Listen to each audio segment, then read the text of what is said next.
happening? Oh my God, my eye is still red. Okay, so I'm giving my makeup a break because the eyeliner, the magnetic eyeliner I've been using, has been getting in my eye, and I think that it's causing something, something's going on in there. I don't know. Then at the same time, I'm thinking it could be spiritual, it could be voodoo, which brings me to my conversation piece today. I just recently saw someone on Instagram post something about how hoodoo culture and voodoo culture is in Santeria and Colon. I forgot what she said, the other one, but these different types of spiritual root works and spiritual African cultures can be seen as demonic or devilish. And as I feel like every single craft, because I think all of it is craft. Every religion, every form of practice and spirituality is a craft. I believe all crafts can be demonic, even Christianity, even Catholic. I think anything, depending on your intention behind it, can be demonic. There's nothing in the world that you can say is pure 100%. Babies, even babies can be used as demonic tools. Women can have babies with men to trap them. Um, Men can have babies to get back at another woman, like use the baby as some kind of way to get back at a man. What's up, love?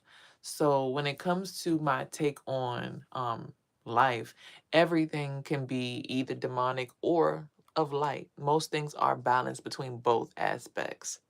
um so yeah, when it comes to, like I said, men can sometimes have babies intentionally to disturb the peace of another woman. That's not pure. The child itself could be pure, but I'm so sad. I just need to talk to you about something. Okay. Well, by all means, add it down, but we are going to stay on topic of spiritual conversation, right? So a lot of us, we say that African spirituality or original spirituality is demonic, but that's what we all practiced before we were indoctrinated into Christianity through slavery, most of us. Now there was slavery that was I mean, excuse me, Christianity that was practiced in Ethiopia, thousands of years ago. I haven't really researched whether or not that was where it all started and that was the original Christianity, and but the first Bible is known to have come from an Egyptian populace. I said Egyptian, Ethiopian. I don't know why I say Egyptian, but everyone knows that the Egyptians had their culture initially as well, right? Comedics, which talks about the father, the mother, and then the son above, which is how you're supposed to structure your house spiritually. The father and the mother are shoulder to shoulder so that they can lift their kid up on their shoulders. If they're disempowered, then the kid's head is going to slant to one side. So imagine I'm my son, right? I am my child. And on the left side, which is the feminine energy, is my mom, right? And then on the right side is my dad. If the world is disempowering my dad and making my dad feel like because he went to jail and he did all these bad things, he's not worthy, he's worthless, he's crap, he's this, he's that, his side is going to start to tilt down really low. And it's going to it's going to take away the balance in my crown chakra. Now my crown is starting to lean to the side. Now I'm leaning to the wayside because the world is talking bad about my dad. And then people are also empowering and standing behind that notion, behind the fact that my dad is a bad person. Now let's go ahead and flip the script and say, oh, everyone's talking about my mom. My mom is this. She's this kind of person. She's a Jezebel. She's a prostitute. She's this. She's that. She's irresponsible financially. She's not mentally stable enough to take care of me. If she ever got an inheritance from the family, she wouldn't be able to handle it. If she was told to be the one to lead, she wouldn't be able to do it because she doesn't know better. She wasn't taught right. And people believe that. Now I'm also in disbalance. But when the world has grace and says, okay, the mother might have been through trials and tribulations, but give them their inheritance. The father might be in prison, but everybody in jail needs support. That's how they get through their day. Those two people are now shoulder to shoulder. Our heads are at the same level. We're level headed, right? The statement, the meaning level headed. Now our son's head can rise above the water and we can lift him up out of the water that we grew from. Because if he's a lotus, right, we want to lift him out of our murky waters and allow him to bloom into the white lotus, which is the ultimate, right, level of consciousness when it comes to Buddhism. Okay. So that was more original to me than the Father, the Son, and the Holy Spirit. Yes, we are the women who have the holes in between our legs that allow spirits to come through, but I feel like it's kind of derogatory and discriminatory to say it like that, right? Which is why when we spoke this rising, when the Queen spoke about original spirituality, hoodoo, voodoo, things of the sort, it's like, yeah, we definitely need to learn more. We definitely need to research more. Just because I didn't have a seat at the cookout to be able to practice back then, like everybody else, doesn't mean that I don't give homage and pay honor to what is actually supposed to be and what I know to be true about metaphysics and stuff, because science is simply just spirituality attempting to be, or quantum physics rather, which is science, is spirituality with an explanation, with numbers and calculations behind it. But when you truly understand that spirituality is just your spirit, like for instance, water and fire together make smoke. You can't tell, you can't make a perfect bubble of smoke through mathematics. Smoke is just smoke. It's just ether. It's just, it is, right? It just is. It's no form. It's no shape. It's formless. It's a Basquiat.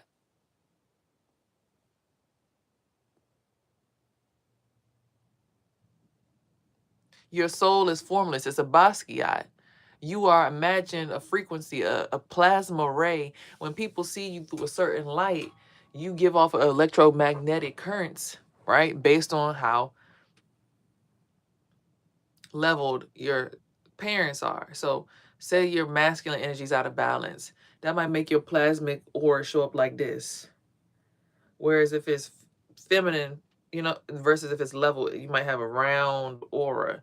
So people who don't have harmony between their masculine and feminine energies tend to have an unbalanced aura. The world is constantly attacking males versus females, putting us against each other so that imbalance happens mostly within homes that belong to who?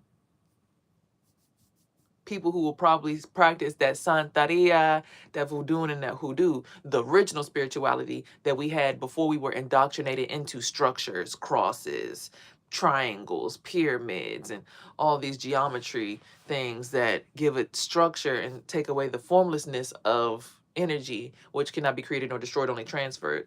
Water and fire make steam, not smoke. Does steam and smoke not carry the same characteristics of Basquiat formlessness? I'm not trying to be specific here.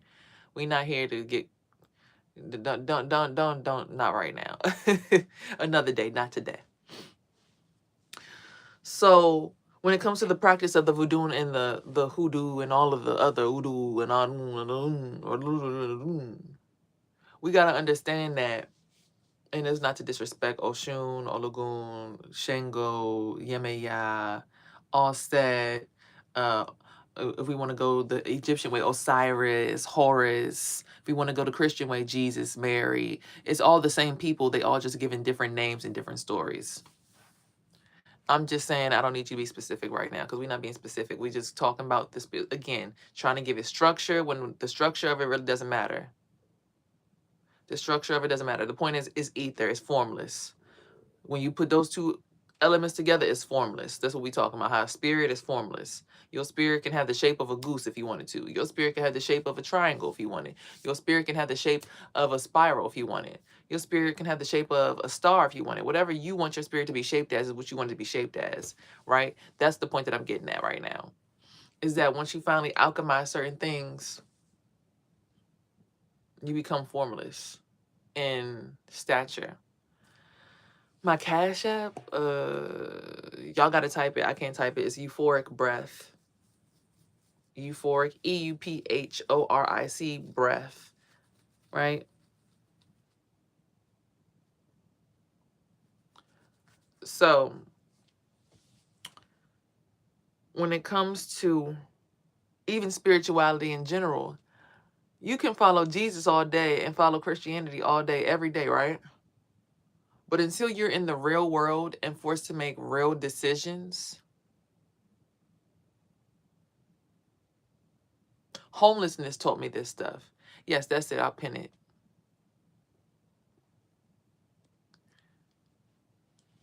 Until you're forced into the real world to make your own decisions. Because, see, the thing, Brandon, I'm going to teach you real quick is your parents can teach you what saved their asses during their period of time in their timeline.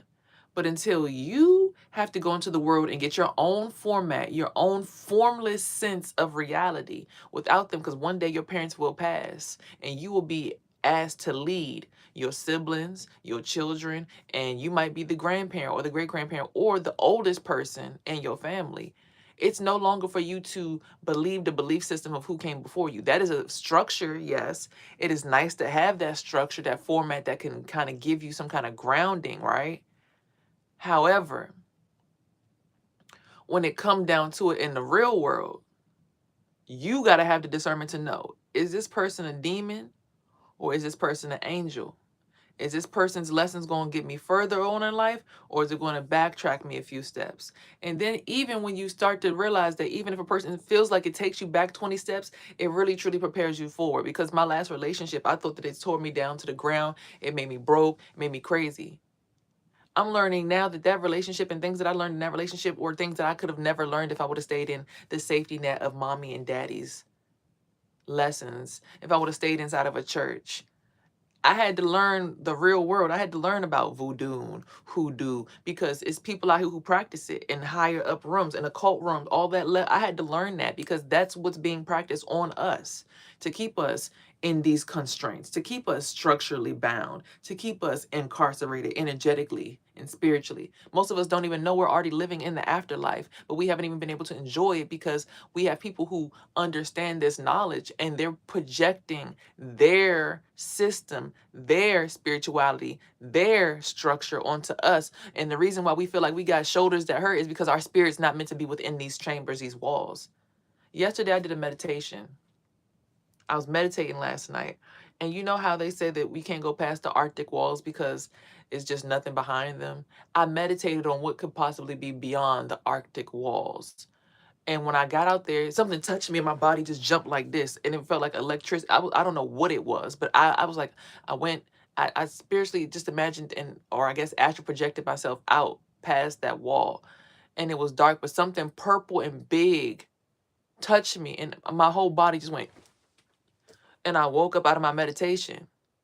Meaning there are things on this planet that exist that we don't have access to because they want us stuck inside of their structure. Right? There are people right now being born without wisdom teeth. In history, in the museum that I used to work at, they categorize the different species of the different humans that have existed on the face of the planet based on how many teeth are in the jaw or the mandible, the brow bone situation, whether it's like this, because this is Neanderthal. When the eyebrows sit like this, that's Neanderthal. That's Homo Neanderthal. When it's like heavy brows like that, the bone is like that, like it stick out real heavy. Certain the structures right here, whether it's flat or not, will determine whether you're Asian or Indian or black or the cheekbone levels. But mainly, let's focus on the teeth and the mandible. How big or small the jaw is determines whether it's a Homo Neanderthal, Homo erectus, Homo. There's so many different versions of the human before we got to Homo sapien. Well, the Homo sapien has wisdom teeth. But because of our evolution and we're no longer needing to hunt, the mouth is getting smaller, the jaw is getting smaller in the human race. So there are actually humans right now being born without wisdom teeth because science deems that unnecessary. Or rather, adaptation. Our bodies have deemed it unnecessary because we keep pulling them out. So the body's adapting, the pain, something about the human brain and the manifestation of life is able to just adapt to now the human being born without wisdom teeth, period. So that would mean, based on what science says, that there is something being born actively in today's current date on earth that is not a Homo sapien. But they don't want to release that knowledge to you because that would give you knowledge of that the fact that there's something greater and more advanced than just the Homo sapien, which is what most of us are. Some of us have more Homo Neanderthal based on our ancestors where they were from. Some of us have more Homo erectus. The people who are taller, darker, Homo erectus. People who are Homo Neanderthal, more stout, stubby, heavy brow bone, lighter complexion, more pale. Beer belly. It just is what it is. That's science. That's not me judging a culture. That's not race. That's just science. But again, there are humans being born without wisdom teeth, which means there's something that's not Homo sapien. I asked a scientist that question who was actually, it was somebody on site that day because I was reading. And I'm like, I asked him, I said, well, so, sir, I asked him a question, like, if the mandible determines the species and that, wouldn't that mean that whoever being born without the wisdom teeth, wouldn't that mean they not Homo? Well, science hasn't confirmed it yet. So he got so tight because he's like, hold on, how could a black woman have put all that together by just simply reading what we gave them? It's like he was infuriated with my ability to be intellectually on the same level as him and question the reality of my universe. He was upset because he was a white man who didn't have an answer for a black woman who simply was just a security guard at the museum. So your intellect is not to be judged based on your money, based on your status, based on where you live at, based on your bloodline or anything else. How smart and intelligent you truly are is to be based on how smart and intelligent you truly are. There was a black boy I saw on the internet last night. He was able to do times tables in his mind, double-digit times tables. We talking about a little boy who looked like he was maybe 7, 8 years old at the max, if that. 52 times 70 times 80. And he said, so the answer should be 1,890. They pushed the equal buttons, and that's exactly what it was. Now, maybe they coached him. Maybe they had coached him because I didn't see them type it in while he was waiting for the question. However, there are little Asian boys that are able to play the piano from Jump Street like Mozart and Bach, and we don't question their intelligence, do we? Just think about that. There are little Indian boys that know how to do times tables and math at all these mathematician bees that actually encourage this kind of behavior. You know, their cultures encourage this kind of intelligence. We don't question their intelligence levels. But when a black boy comes to the front of the stage and says 52 times 63 times is 1,890, we question it because it's just so unusual for someone of African original black descent to be that intelligent. Maybe because it's not what we are practicing in our homes, and it's not what we are exclusively focusing our intelligence and our levels of, I don't know, attention on. Most of us are too worried about what the celebrities are doing. We're going to get into that too before the end of this conversation. But when an Asian or an Indian boy know math like that, we don't question it. Oh my God, he's such an intelligent person. Oh my God, my son is so smart. He's the next Einstein. Can't you see? He's so intelligent. We don't question when a little girl who's Hispanic can move her hips like she a grown woman because she just got that flavor in her body because it's just her culture to just do that, to just dance. But let her turn around and be intelligent and smart, we gonna question it. We don't question it when a black boy know how to have a freak off and have the most dirtiest grind that you ever done seen in the world, and his hips whine like crazy, and he got this rhythm and this cadence about his sexual energy. We don't question when it's a little boy and then he end up in a freak off when he 11 years old, holding the whole family up at the cookout, at the Thanksgiving dinner. But then let him turn around and be intelligent, smart, have a conversation. Oh my God, he talks to you? Wait a minute, hold on, what's going on?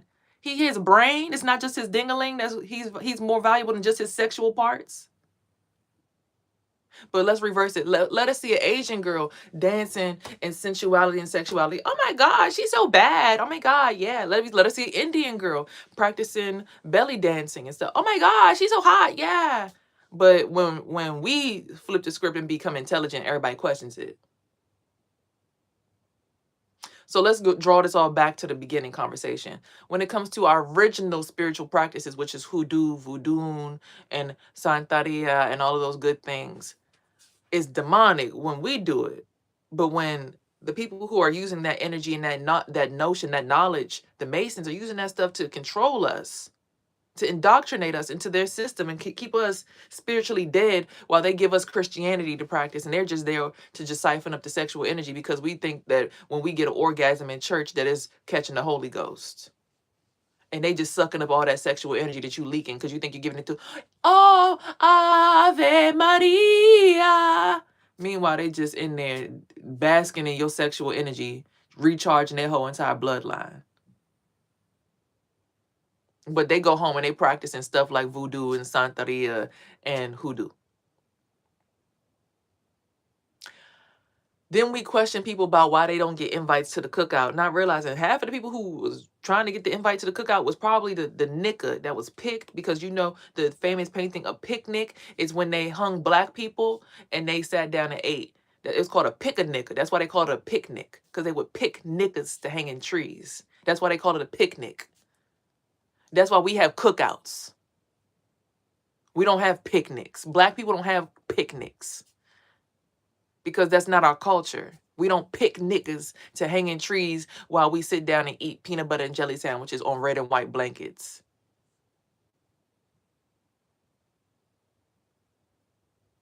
Do you understand? That's why they didn't get a seat at the cookout, because they was too busy hanging from that tree at the picnic. So you think they in that white room because they want to be there. But little do you know, in history, had those names and had those faces not been at the picnic hanging from them trees, had them people not became celebrities and gave up stuff from their families and made them appearances in them trees and got hung for all the white people to watch them get mutilated, poked, stabbed up, molested, raped, and this is all on a spiritual level for the most part, but some of them physically as well. They didn't get a seat at the cookout because they was too busy making sure that their faces didn't get forgotten in history. Because had most black people not became celebrities, entertainers, and actresses, and jazz performers, and poets, and things like that, the Langston Hughes and the Duke Ellingtons and all of that stuff, had they not did that, you know, the Nina Simone's, what's her name? Betty. I can't name begin with a B. I can't think of her name right now. But had they not made that impact in that way, black faces would have been erased from history. They already tried to enslave us and put us in masks that had freaking muzzles and chains, and they would put literal holes through our lips and seal our lips shut with padlocks. They put chains on our shoulders so heavy that you couldn't even think about what it felt like to walk around with a straight back. When people pick up those slavery chains to this day, they say, why the fuck was this shit so heavy? Because they didn't want us to fly. Because black people, there's pictures and paintings of black people who could elevate and levitate and fly. Because, see, having superpowers wasn't a thing that was crazy back then, because people understood their spirituality. That's why when you see those, there's a post in jail, right? There's these dudes in jail. They all stack their hands up above the man's head, right? It's like 5 of them. They stack their hands up above the man's head. And they tried the first time, they can't lift them up. They do it one more time. They lift their hands up above his head. And then when they do it, they all take 2 fingers and all of them are able to lift this fat ass nigga up in the air above their heads. It's because we're all energy, which cannot be created nor destroyed. But if you didn't understand Santeria and Voodoo and Hoodoo, and you weren't taught it, you wouldn't know that you deserved a seat at the cookout. That's why you ended up at the picnic in jail. At the picnic being a celebrity, at the picnic being an athlete, at the picnic being an actress. You ended up in these whitewashed rooms with legends trying to get your leg in the door so that your family could, finally get some relief, not realizing while you was in there, now they about to suck the fucking soul out of your family through your asshole and your connection back to your bloodline. But you don't know that when you about to get hung in a tree. You don't know that when you getting seduced into a picnic. You don't know that when you getting seduced into being a politician. You don't understand that when you get an invite to these rooms. That's what's really going on. Then they convince you, oh no, we're better friends than your family. Come on, Johnny, we love you over here. Yeah, man. So I need you to meet my friend John. Hey, John, this is Johnny. Yeah, he's a great guy. Then you go back, you start feeling sick, and your family looking drained as shit, looking like, so did you get the deal? I ain't get the deal yet, Ma. They said it's on the way, though. It's coming. It's coming. That $1 million contract is coming, Ma. It's coming. You don't even realize what the fuck is going on because you don't realize that you that nigga hanging in the tree at the picnic instead of being at the cookout. Most of us don't realize it until it's too late. We've already been in the chains. We've already been straddled up, chained up. And then we got our own people who come back and try to do hoodoo and voodooing on us. Like we done did something wrong to you, not realizing, baby, do you realize that I didn't ask to be sucked into that room? Do you realize that I was trying to do better for my family? I was just being a Martin Luther King, a Rosa Parks, a Malcolm X. I didn't know that I was going to be the next Nat Turner, where they was going to take my hair and use it to fill up their cushions and take my skin and use it as leather for their boots and their belts.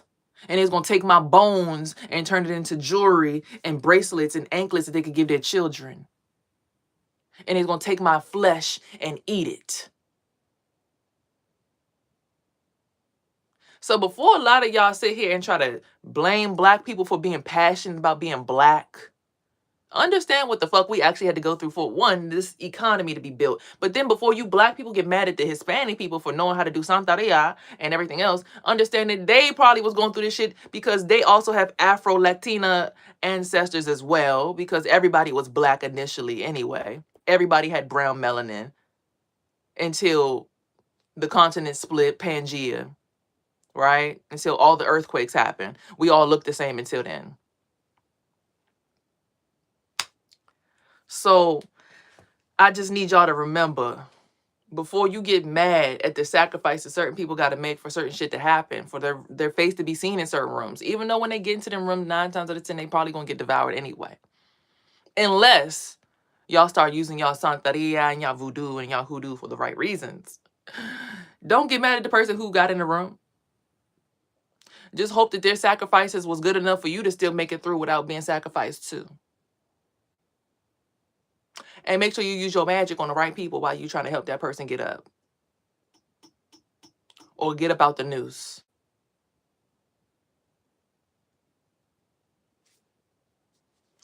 Let me also add this in there. When it goes back to the science of everything and the energy of it. Energy cannot be created nor destroyed, only transferred. So when our ancestors transition, don't you think that their energy had to take hold somewhere else? Right. Because you don't forget about them, because their pictures still linger, which means their essence, their spirit still lingers, right? And if you haven't had another kid for that ancestor to be reincarnated as, their energy is just lingering in the astral realm, right?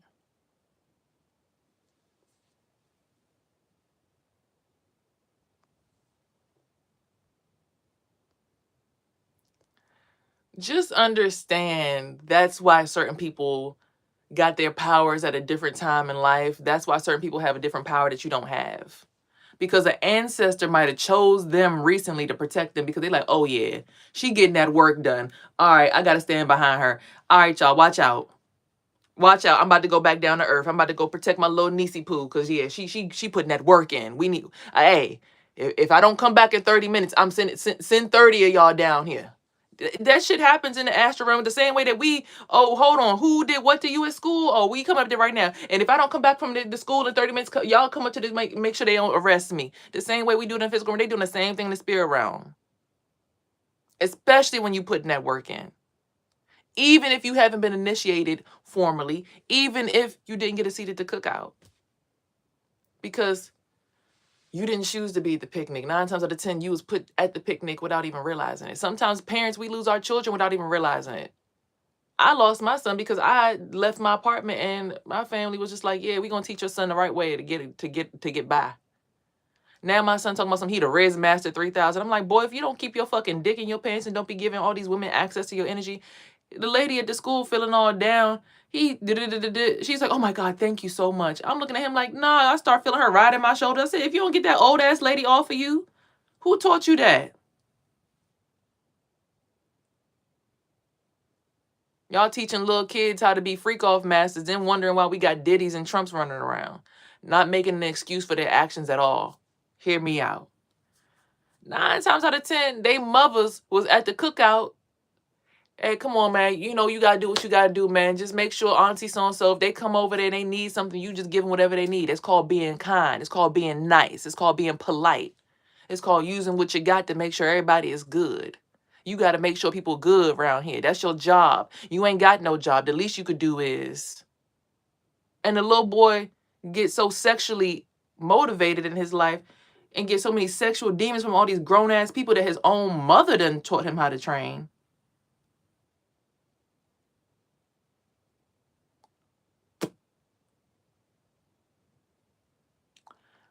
I'm going to just ignore you because I just clearly stated what I stated. His mother done taught him how to be a freak. His mother done taught him how to be like that. See, I didn't teach my son to be like that. I taught my son, keep your ding ding to yourself. Keep people out the orange. Keep people out the yellow. Keep people out the green. Keep people out the blue. If people need to touch you, you got a red, you got a tail. Swim. You got feet. Look at your feet.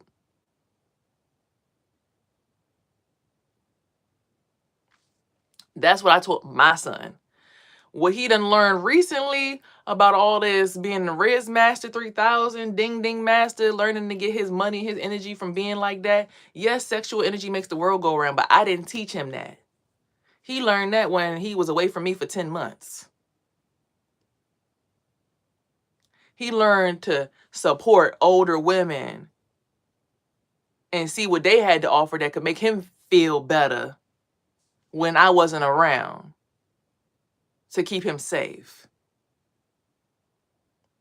And from that point on, I started seeing my son's face sinking. He started getting a mustache. I'm like, oh, see, he started having wet dreams. I'm like, oh, see, none of that shit was happening when he was at my house. Because I was never like that. And I ain't going to hold you. I'm a woman who's very much in tune with my sexual side. Definitely had a rose. Definitely was selling roses. However, my son, his energy wasn't all over the place looking for that. So, you know, when I was doing what I'm doing, he was minding his business, playing his video games. He was being a kid. See, he would listen to ASMR videos and he would feel the stimulation in his brain. He said, I listen to the ASMR video because it makes my brain tickle. Eventually, it got to a point where it began to make his thing tickle. See, when my son was with me, he was stimulating his mind always. When he got away from me for 10 months, he started stimulating his penis, his phallus. These are trained behaviors that these people are going through. And then when you get into a certain level of celebrity, the only way to become a celebrity actually is to show that you got that sexual energy that's just popping, that everybody want to hop on, everybody want to hop on your dick, everybody want to taste your coochie, everybody want to see how masterful you've created the vagina machine. That's what celebrity is all about when it comes to those celebrities in them high places. That's what they make you do. That's the initiation. That's the initiation. Is that shit even worth some go? Like what that shit worth? Let me see what that shit about. And it don't even have to be on a physical level. It could be spiritual because of course your spirit has to be able to be alluring to the people that they want to market to. Some people say it's an honor to be a celebrity, to be appreciated in such a public way. Others will say, like Beyonce, I'm stingy with my love. They get to a certain level, like, I'm stingy with my shit. I don't know what you're talking about. She is what? Santeria Creole. Yellow bones get on the floor. My brown bones get on the floor. Okay, mix it up and we could be Creole. Okay, yeah. Louisiana, they not playing. Madame Nouveau, they not playing that shit. They was doing root work. You said you about to do what? And steal what from who? Oh, yeah, I got a root for that. Don't worry about yourself. So when we looking at these freak offs and we looking at these Epstein files, we got to understand that this was something that was indoctrinated into that culture. Now, you can look on the flip side of it, though. On the flip side of it, because Illuminati, the pyramid, the illuminated beings, the beings of light, the ones who are holding the light, willing to use their light to keep this world lit, is another perspective of it. They're willing to use their sexual energy and their whatever, their clout, to keep us lit, to keep a light on down here in the darkness. Because when you start to feel low, what you do? Go scrolling on the internet to go see what the celebrities are doing. That's why Beyonce said, I put my life in the dark for the sake of you and me. Only way to goes up. Skin thick, I'm too tough. Okay, so she's like, look, in order for us to survive, I'm gonna put our life in the dark. But when you need some light, where you go? You go scrolling. You don't usually see Beyonce on your timeline posting every day. It's them other celebrities, them newbies.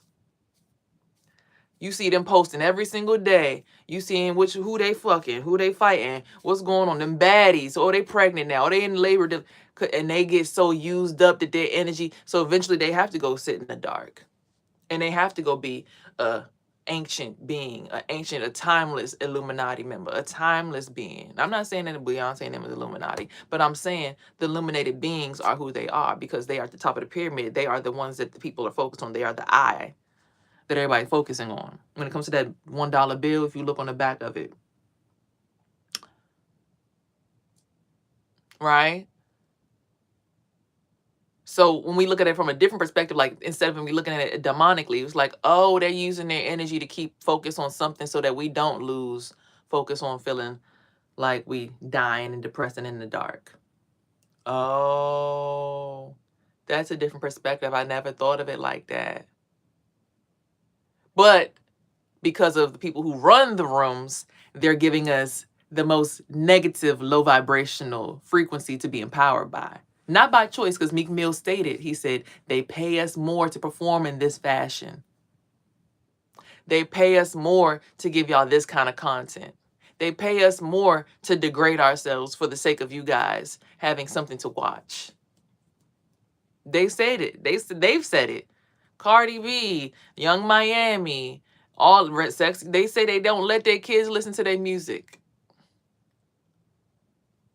They don't want their kids to grow up and become city girls and city boys because they see how much work is put into that and what working look like. And bitch, if you ain't working, get the fuck up off the field. Trying to make you feel like, well, if you ain't got your coochie running 1,000 miles per hour, then you ain't worth anything. So fuck you, get up out of here. Not realizing the woman's portal, the black woman's portal especially, is the way. It's the original. Not saying that the Hispanics aren't, but at the end of the day, the original race was black before Pangea split. It's not, I'm not trying to say this because I'm black, because I got ancestors from all different walks of life. I'm saying what history and what science has shown us, the original people were melanated.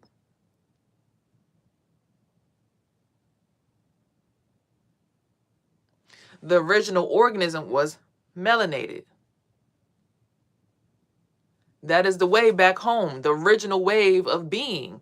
All this other stuff, we got to bleach our skin. Even me having my hair colored. I mean, a lot of our culture, they put clay on their hair that was red in order to protect them from the sun. They put clay on their face to protect them from sunscreen when they start feeling they was getting sunburned. I just chose red because it seemed right, because then I look back at the Africans, they got red clay in their hair. Right? But is DDG a appreciated celebrity? I'm sure he is, even though he's toxic for the way that he treated his baby mother. I don't appreciate it. But I also understand that if he wasn't raised in a certain kind of collective, then he won't understand why doing that to her was messed up. But they're also getting paid to do certain stuff to keep our attention so that we're not focusing on the actual revolution. The original people were savage and probably horrible people, so don't even compare yourself to them. We are the blessed and kind generation. No. The original people were definitely not savage. They definitely were actually vegetarians. I studied history. I worked in a museum, so that's irrelevant. No, the original people were not savages. They were actually vegetarians and didn't even need to eat meat or kill anything or anyone in order to survive. They were actually the most docile individuals. The way that we paid respects to people who passed away, we would bury them with flowers inside of the space where we would bury them. We wouldn't just dress them up and embalm their bodies so they'd be fresh for another 3 weeks for us to have a ceremony where everybody pretends that they give a fuck about this person and comes around and cries, Sister Ashley, I miss her so much. So how much is in the life insurance policy for me? Oh, God. No, people didn't care about money. money back then. So the reverence and respect that they actually paid for their ancestors back then when they passed away was completely different than what we do now. So no, the savages are actually right now. We are not the kind, docile generation. You are completely deluded in your perception of humanity right now. People back then had nothing to gain when people passed away, and they still showed respect to people. They would sit around a person for a couple of days, dress them with flowers, put offerings, put their favorite jewelry with them. Even Egyptians, they would leave people, they would bury people with their riches. They wouldn't say, so King Tutankhamun's dead, who wants his golden crown? King Tutankhamun's dead, who wants his robe? Who wants his staff? They buried them with everything that they owned because they fucking respected people back then, because they had nothing to gain, because they understood how abundant the world was around them. So actually, the cold-hearted savages exist today. The people who are hoping to have someone in the family die just to get their life insurance policy, just to get some kind of insurance off of someone else's death. Those are the sick fucks. The people who exist today are the savages, actually. Sorry to have to eat you up like that, but I mean, shit. If you really looking at it, back then they was just like, hey, he passed away, put all his stuff with him. Even before we were talking about the kings and queens, we talking about the cavemen. But then when it got to kinghood, King Tutankhamun, Cleopatra, all the Egyptian gods and goddesses, Isis, Osiris, they buried these people with their riches. No one was like, so who's going to be able to get their riches? And us, the disgusting savages, go into these people's sacred burial sites and take their dead bodies and put them on display for other people to look at. When their ancestors mummified them so that they would be preserved in the privacy of all their riches. So if their spirit was to come back, it'd be lingering around in their tomb, minding its business. But we, the savages, gotta go into these people's houses, these dead people's property, and take their shit out and then put it on display to be like, look what we found. Nigga, it wasn't for you to find. That's why your asses is cursed. You keep touching dead people's property and trying to auction it off to the next bidder. That's why y'all be cursed.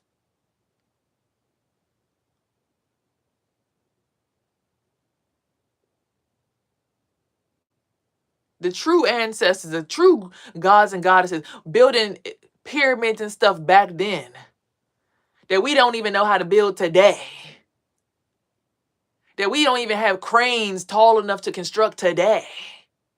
They built that shit back then. Sculptures taller than us. Sculptures so huge, it's crazy to imagine that a human being constructed it.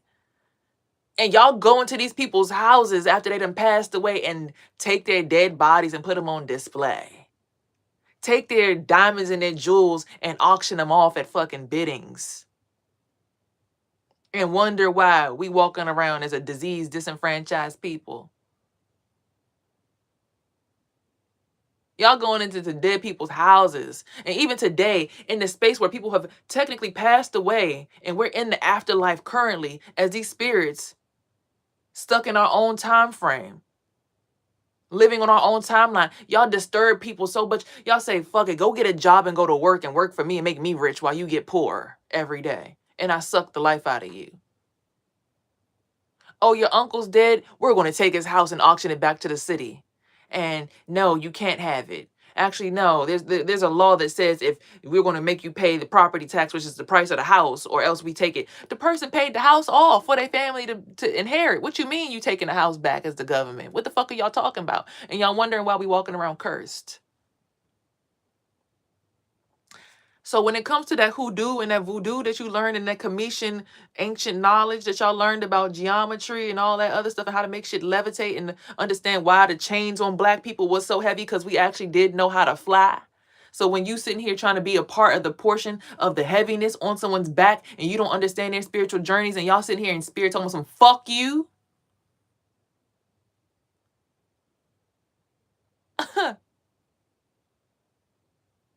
That's why your ass is cursed with all that pain in your body. That's why your ass can't lift that heaviness up off your back. That's why your mama's sick. That's why your baby dying. God forbid I say that out loud, because I don't wish nothing bad on nobody, but you got to understand karma. I'm sitting here minding my business, going through a wonderful exchange of peace. Well, I'm sitting here in my bed last night. I'm literally being rolled through the city. It looked like Cairo almost. It looked like an ancient Egyptian place. And I'm in a chariot. People just rolling me around, like carrying me around, like driving me around. I'm like, damn. But I'm not in my ego about it. Different people are like telling me, oh no, you gotta pay like this. Oh no, you gotta pay like this. And I'm like, nah, I don't have to. I know who I am. I don't have to. I know who I am. We get to the parking garage. You're like, okay, it's time for you to park your car so you can go ahead and go basically to wake up.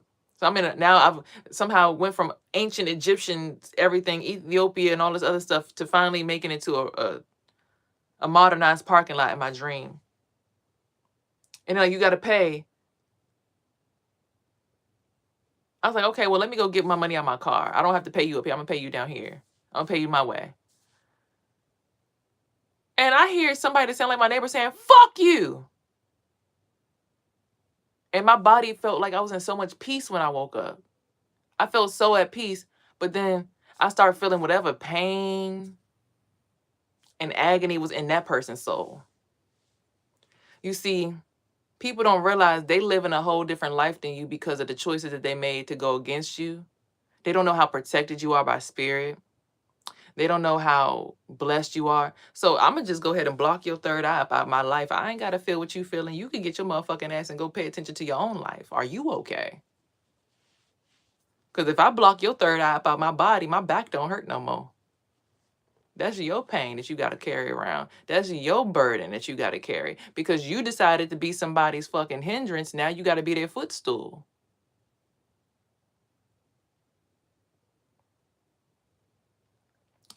People don't realize, people like myself who have actually went through the trials and tribulations of spirit, and it's not to be an egoic person, right? But you don't know who people are in spirit. You don't know who they are in their past lives, and you disrespecting their authority, right? You disrespecting their capability to be able to do things that you can't do. And then you wondering why you feeling heaviness on your back. It's because you become their footstool, because you disrespected them. You didn't know why that person was living like that and doing what they was doing. You don't know what their movement was, what their purpose in this world is. See, a lot of us have purposes, but we don't realize there's other people with purposes bigger than ours, right? Like, I respect that there's somebody who might have a bigger impact than me on my community, right?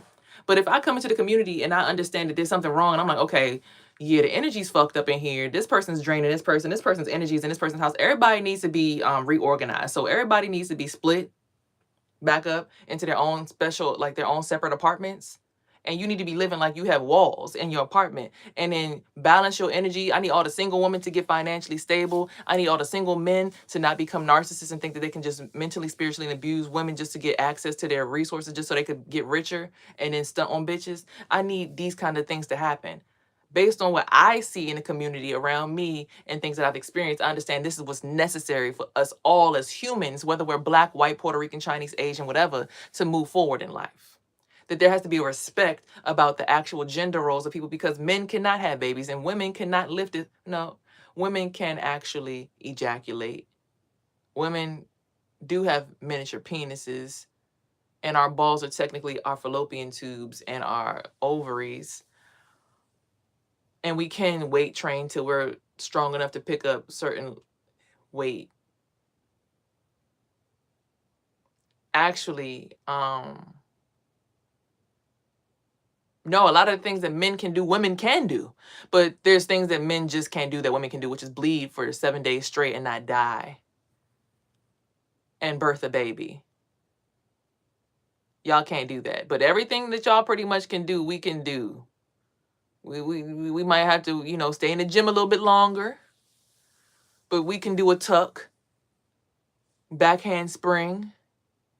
We can become break dancers. We can become construction workers. We can become, I think that's what the Rosie the Riveter movement was about. Some women can dunk from the free throw line. I mean, honestly, the reason why men can dunk and it's easy for y'all to jump is because y'all's strength comes from y'all's shoulders. That's why it's easier for even in cheerleading y'all to do backhand tucks and front hand tucks and a forward like a tuck.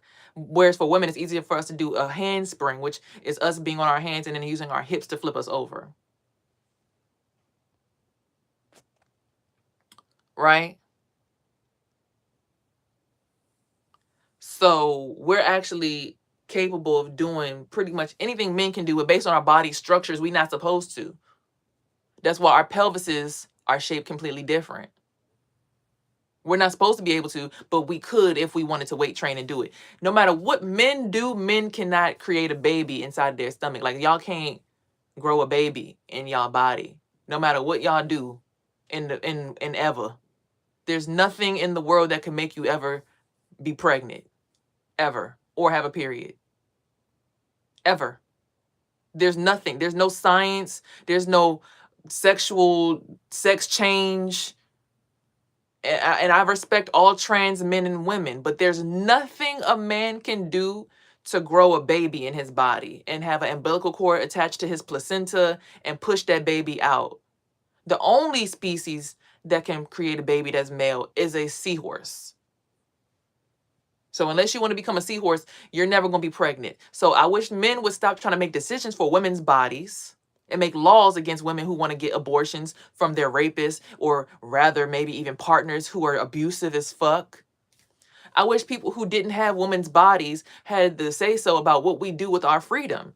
Like, I'm in a grocery store minding my business, or I'm at the dollar store minding my business. As soon as somebody sees me without a man on my shoulders, the first thing this dude do is try to stand up tall and start doing his triangulation and imagine himself standing on top of me and my shoulders get heavy. I say, boy, I break them kneecaps so quick. I'm like, get your motherfucking ass off me. I didn't ask you to be a man standing on top of me because your shoulders are too heavy, baby. What you got going on, I don't want to carry that burden. So for you to think that just because I'm a free bird out here that I want to carry you on my back is ridiculous.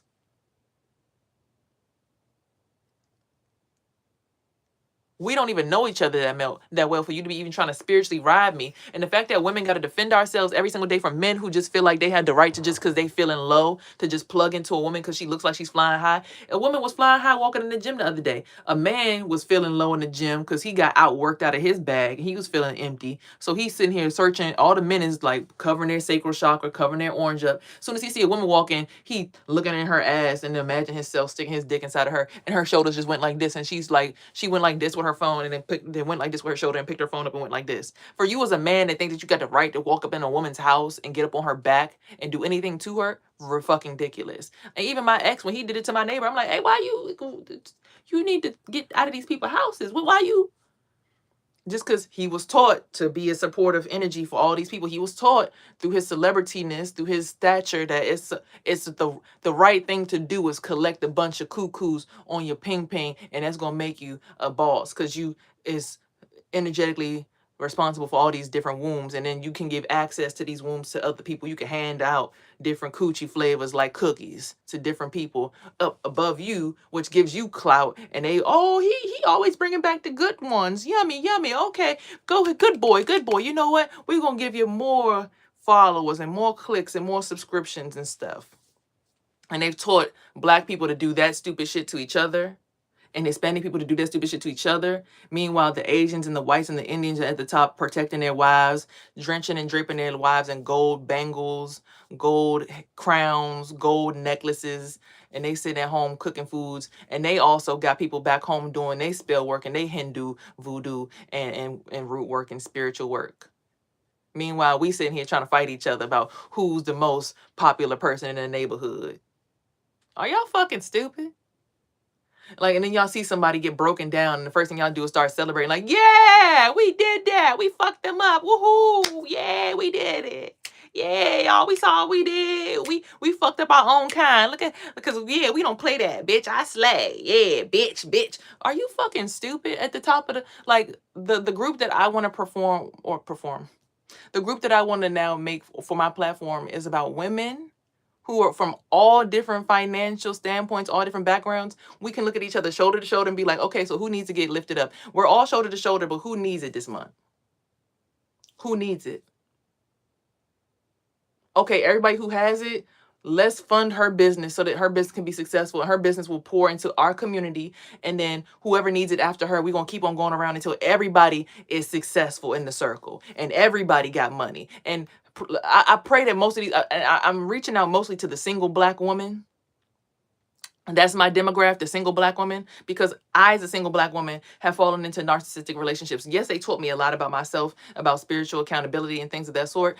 But I've landed in these situations because I didn't have support. My mom wasn't there, my sisters wasn't there. Everybody was saying what they wanted to say, but nobody was helping pull me up and giving me a space to live so that I didn't have to be around this boy, an energy to plug into so I didn't have to be around this boy. They pretty much was like, oh yeah, fuck it, stay out there. And I'm like, well, you got a couch? Can I just sleep on your couch? Yeah, nah, sorry.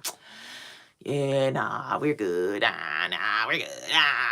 Nah. Meanwhile, they plugging into my energy. So I'm like, why I feel so sick today? I cut through the womb. I'm like, oh, so it's a woman standing on top of me, sucking the life out of me. Okay. So you using your womb swirl to suck the soul out of me or keep me trapped in your womb. Meanwhile, you feel nourished by my energy and I'm starting to look more and more drained by the day.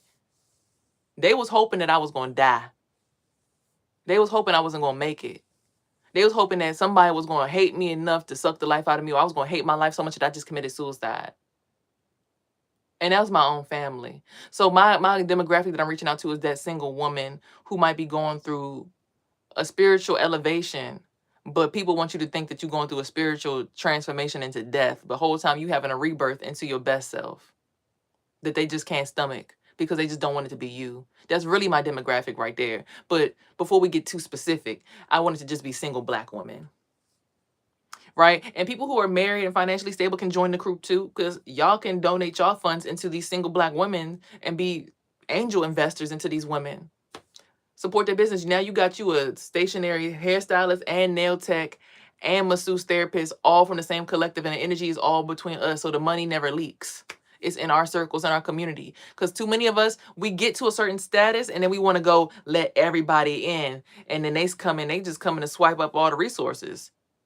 Sarah and Anne are coming to, wow, the energy's just so amazing here. You know, I got to bring all my friends here now. Now we done leaked into the wrong community that we wasn't ready to pour into. Nothing wrong with us doing business with them, you know, nothing wrong with adding them as well. However, we need to focus on us right now. It's a diaspora situation. We need to focus on us right now. And I'm saying this to all celebrities. I'm saying this to people in all rooms. Spiritual, holistic, Illuminati, whatever gang you from, wolf pack, vampire tribe, Twilight Zone. I don't give a fuck where you from, bitch. If you Black, you need to be focusing on Black people right now. Because our community is the only community that's still out here looking crazy. Predominantly. You looking into everybody else's community. Well, I mean, you still see some single white woman, but they usually at the trailer park, or you know, they usually like older midlife crisis or something. But they, you know, you don't usually see a single Asian woman out here. I barely even see pregnant Asian women, let alone single Asian women. That goes to show you just how much they pamper their women. Their women don't even leave the house when they pregnant. Them women be so pampered, they don't even leave the house. You've never seen an Asian person pregnant.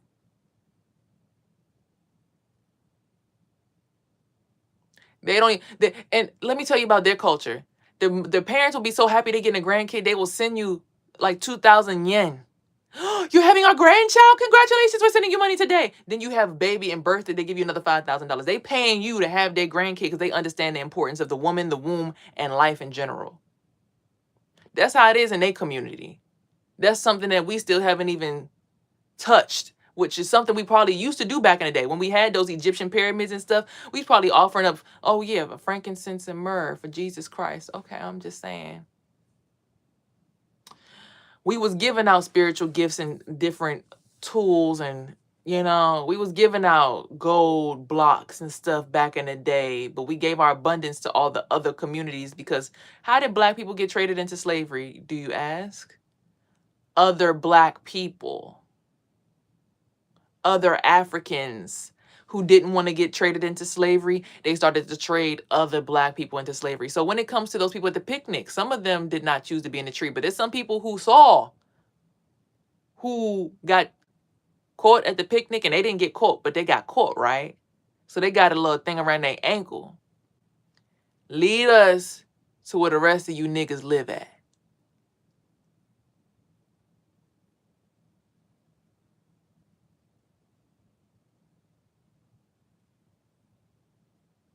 You catch my drift?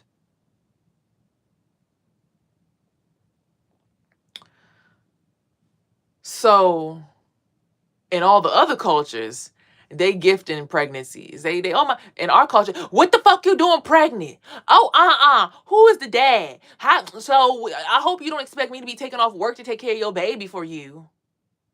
Now for the financially stable black people, that's not always the case. We're gonna have a grandkid. Oh my God, yay. You might get a push gift from your husband, but you ain't getting paid from grandma and grandpa on his side. Like, okay, well, shit, you better have our grandkid. Well, here's $5,000 right now, and when you have the baby, here's $10,000 when the baby's actually born. And then, you know what? Go on a vacation after you have the baby too, and keep the $10,000 and save that for the grandkid, for the college fund and everything. Make sure you turn that and flip that, invest that into several businesses. We'll give you an investment portfolio on the stock market to invest into, to do with the money, so it'll triple in the next 3 months, and also a Roth IRA and all this stuff. We'll set all that up, but also take you a vacation. We don't do that in our communities. And it's because when we get a little bit of clout and fame, we give all of the access to all the other communities. So I think in this diaspora, this moment, for what I'm here to lead, I'm asking for all the single black women to come around each other and give each other a big hug and stay single for next year, at least 6 months, at least the rest of this year and the next 6 months, if not the whole year, for real. So that it can leave these black men to focus on their issues, so they can stop being narcissists, so they can start healing their issues that they have with their mothers and stop taking it out on us. And us sitting here having so much compassion for them, we sit there and we take them blows. It's time for us to hold each other and heal ourselves financially, mentally, and emotionally. And they will then begin to hold each other mentally, spiritually, and emotionally, and hold each other accountable for their shit. Bruh, the only reason my girl not talking to me no more is because of niggas like you, bruh.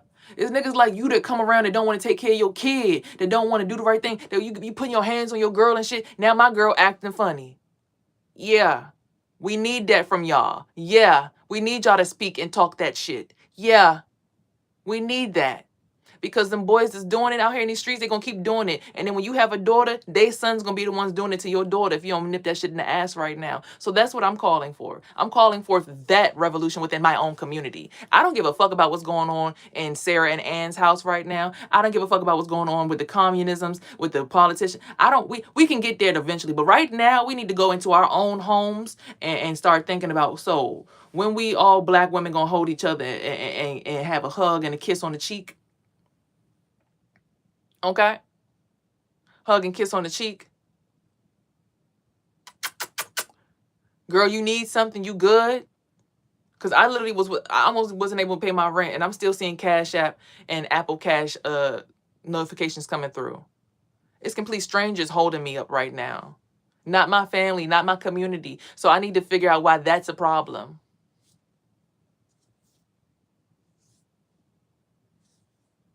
Why that issue is being looked over and just like, oh.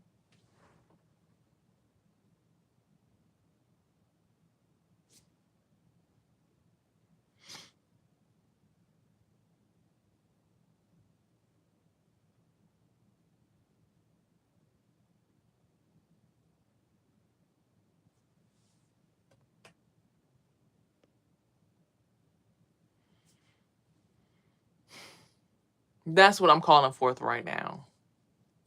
I don't care about what's going on all the way up there. Even if we are already up there. You get what I'm saying? I need a grassroots situation right now.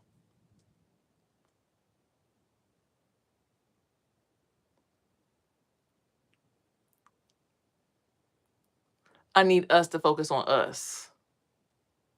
Then these men can finally be held accountable. And they'll actually heal. We'll have less of them in prison because they won't be trying to beat their women. They won't be trying to rape women because they're so sexually stimulated and nobody wants to give them any coochie because they don't want to get it right. So they go ahead and they rape somebody instead.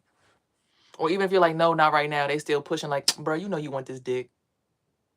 No, not right now. Actually, I'm not attracted to you right now. I'm actually feeling like I just want to do this service for you, do your hair. I don't want to flirt.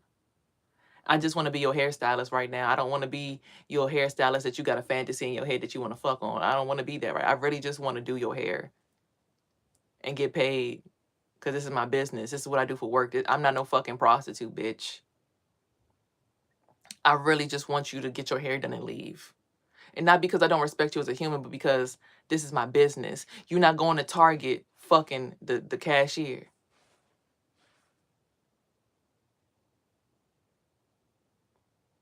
You're not going to Starbucks fucking the barista. You might add a little swirl in there. What's up with you? If she cute, how you doing? Thank you so much, ma'am. You have a good day.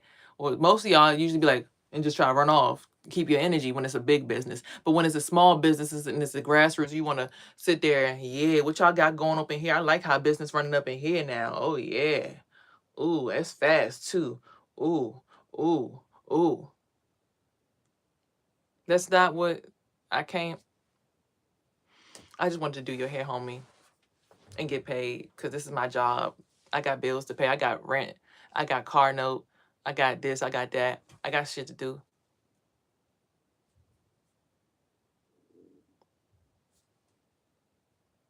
Signed, Black women. Because that's what I'm speaking for now. Again, I'm not opposed to any other race, but I just want to focus on my women right now. Because there's too many of us in these domestically violent relationships getting our asses whooped. In situations where we're being financially drained by men who are comfortable with us posting them on the internet like, bitch, I ain't never gonna pay no rent in this motherfucking house. Fuck you, bitch. Yeah, and you gonna suck my dick and wash my laundry. And so what? I don't give a fuck. Fuck you. Like, literally proud of acting like that on the internet. Proudly making songs about shit like that. Yes, I'm talking to you. Proudly disrespecting the shit out of the fact that you came out of a vagina. Disrespecting the womb so much. Yeah, bitch. And I gave you that shit, bitch. What? Proudly transferring STDs without knowledge to the other party. Locking people into your eternity through a STD. Burning them, letting them catch it, and being like, oh man, you got what? So what's this on my dick? You gave me this shit? You already had it. You just wanted somebody to blame.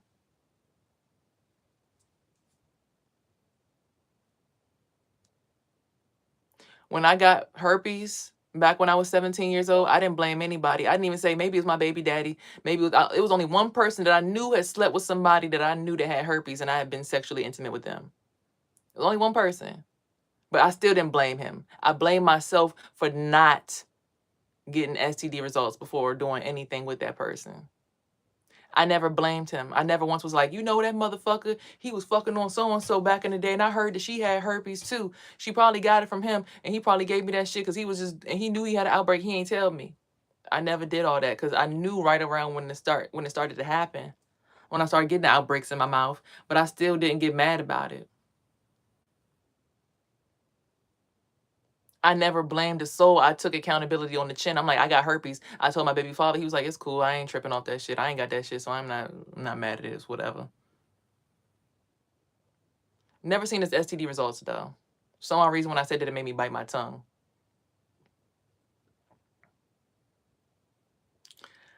Never saw his STD results, but he says he now have it. I never questioned it. I still dated him for years. He went to prison. I slept with somebody with protection. And 3 days later ended up with a bump in my ass. The doctors told me it was folliculitis. I'm thinking, oh, it's just a little hair bump. Folliculitis is a hair bump. They gave me antibiotics and I went about my day. 8 months later, I came back to get an OBG, to get a little pap smear. They're like, did you know that you tested positive for herpes? I'm like, when? I know I did back when I was 17. I'm like 22, 23 at the time. When? 8 months ago, they like, no, they like, when you came into the urgent care, I'm like, eight months ago?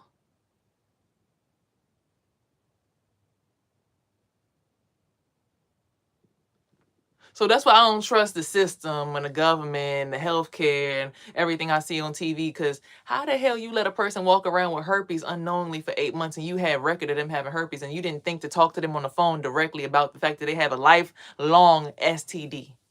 We're not talking about a little chlamydia that if somebody else catch it, they can get a little shot, a little pill, and they good. We talking about a lifelong skin virus. I don't trust a system that will allow a person to walk around like that for 8 months without having knowledge of what's going on in their body. At all. I don't trust them. So when I go to the doctor's office, yes, I'm protecting my energy. Yes, I'm looking at everybody crazy. Yes, I'm looking sideways at nurses and practitioners because when I was in y'all's care and I trusted y'all for 8 months, I didn't know that I had herpes. I don't trust y'all. I can see energy. I'm watching you siphon the energy out of this person and put it in this person because this person's sick. I'm watching what you're doing. I'm looking at you spiritually do some fuck shit. You learned how to use your womb for evil because you gave yourself to the system that the medical system shows you the kundalini. It shows you the doctors and the nurses are in union spiritually as one big entity in kundalini. They don't want me to talk. They blocking my throat. In kundalini activation with the wings at the top. That's your spirit. That's what you're supposed to look like with your partner when you get married. But for some odd reason, the marriage symbol is the doctor symbol. Because the doctors and the nurses are all married in bed so that they can perform kundalini tantric practices on y'all, but underneath the guise of the government. So they're just like the holistic witches and people that you see like, oh, she practicing holistic herbs. They doing the same thing with their husband, but they're not under the guise of a system that is literally selling you drugs that steal the oxygen out of your body and cause you to go into depression. Do you know that the oxytocin and things that they give you for herpes, it snatches the oxygen out of your blood, but your body needs oxygen to heal.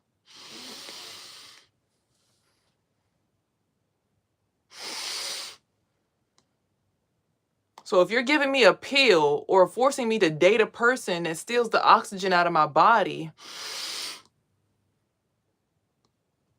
it feels like you're killing me. Actually, you're killing me. And you're inflaming the virus, so I would need more of the pill, and then the pill makes me depressed, so then I got to come back to y'all and give y'all more of my energy because now I'm with the therapist, and now the therapist is going to give me a pill, and now I'm taking more pills than I'm eating food because they say, be sure that your food is your medicine or else medicine will surely become your food. So back to the beginning, when you know these people who are practicing voodoo, hoodoo, and Santeria, and whatever else that we originally practiced, make sure y'all sending that energy and that magic the right way. Because there's a whole system out here that's literally out here murking us for gain. And y'all sitting here ready to attack your own fucking neighbors with fucking voodoo and witchcraft because you don't realize that it's a systematic oppression that's going on here. It's them governors, it's them lawyers, it's them doctors, it's them nurses, it's them people who uphold the system that literally is killing us that you should be worried about. Not your neighbor who's trying to be a freedom fighter, who remembered in their past life they was a slave that made it up out of slavery. Because in my dream, I definitely saw myself running from the Ku Klux Klan in some enchanted woods. And it's so weird that my ex was over. He's like, I made it to the enchanted forest. Oh my God, I made it. I made it. And I was looking at him like he was crazy, but I finally realized he was the one running with me the whole entire time. When I started having dreams, I realized this nigga been running with me for fucking centuries, through lifetimes. But he's so toxic. Why would you take him back? That's the only reason I took him back, because of the spiritual understanding. And that's what I'm going to get to explain to these women in this group of why I still dealt with somebody for so long and why it's so easy to deal with somebody who's considered dirty, because I actually did the work and I saw who and what my spirit was before all of this particular lifetime, before this particular version that they gave us of reality. Most of us haven't gone that deep into our soul to even know who our soulmate is. Most of our most toxic relationship is usually with a soulmate, because you have to actually heal yourself and look at yourself in the mirror, and you fucking hate looking at yourself in the mirror. Most Americans can't stand stand to look at themselves in the mirror because of the fucking shit that we're going through. See, when you find your soulmate, it'll make you realize how unimportant money is. It'll make you realize how unimportant sex is. It'll make you realize how unimportant having designer stuff is. When you finally meet your soulmate, you'll start dressing in fucking sweatpants and pajama pants every day, and you'll just be like, dang. But then when you put that shit on, you be like, okay.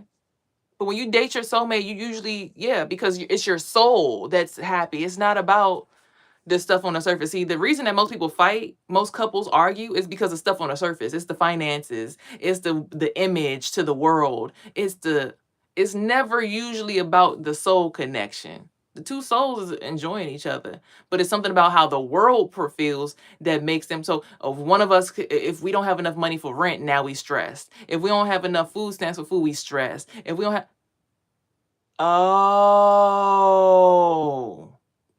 I can't stand when this motherfucker talks shit about me on the internet, but then I'm sitting here talking shit about this person on the, even if it ain't on the internet. I talk about them in person. I talk down to them in their face. I can't stand when this person cheat on me, but I be thinking about who else I could date besides this person because this person making me do so much internal shadow work. I can't stand being around this person because, and sometimes it's not the soulmate. Sometimes it is a karmic soulmate. It's just that person at that crossroads where those two roads crossed when y'all was at the Underground Railroad. Y'all was right here. Y'all met. Y'all did what y'all did. One person almost got hung. Another person, might have ran off when the other person got hung and castrated. And then y'all went on y'all own separate ways. Y'all souls into different realities. But y'all always somehow, because of the Kundalini snake, recross paths in different lifetimes as you elevate. And sometimes if you're smart enough, if you can truly do the work, which is what we're supposed to be doing right now, because we're here.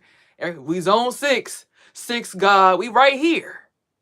We can do the work in this dimension and make it to this dimension together with our current soulmates. We've made it through all these dimensions already. We're at zone 6. That's what the sixth chakra. We're here. We're at the vision. We can get to the home state. We can get to heaven if everybody just learns to actually do the work with your soulmate and stick through it. But you got to get financially stable and emotionally stable in this dimension. Well, that's what this dimension will tell you. Technically, you don't. Technically, we can all just start homesteads today and just decide to not pay bills ever again. And they'll try to inflict martial law on us, but it's more of us, and we'll finally learn how to activate our superpowers, and then we'll just take the shit all over and just destroy their asses and say, fuck the government, fuck the system, and be like all the other countries that are already doing. Oh, I think the U.S. is a little delayed on the timeline because everybody's trying to uphold the U.S.'s system versus realizing that all the other countries are overthrowing their government for some odd reason. Now, why is that? They're in Nepal throwing over their government. They over there in the UK overthrowing parliament. Everybody overthrowing their government but U.S. citizens. What the fuck going on with the U.S. where we delayed? Oh, people like me supposed to actually rise to the occasion and get y'all motherfuckers on board so y'all can stop acting like pussies. Oh. Okay.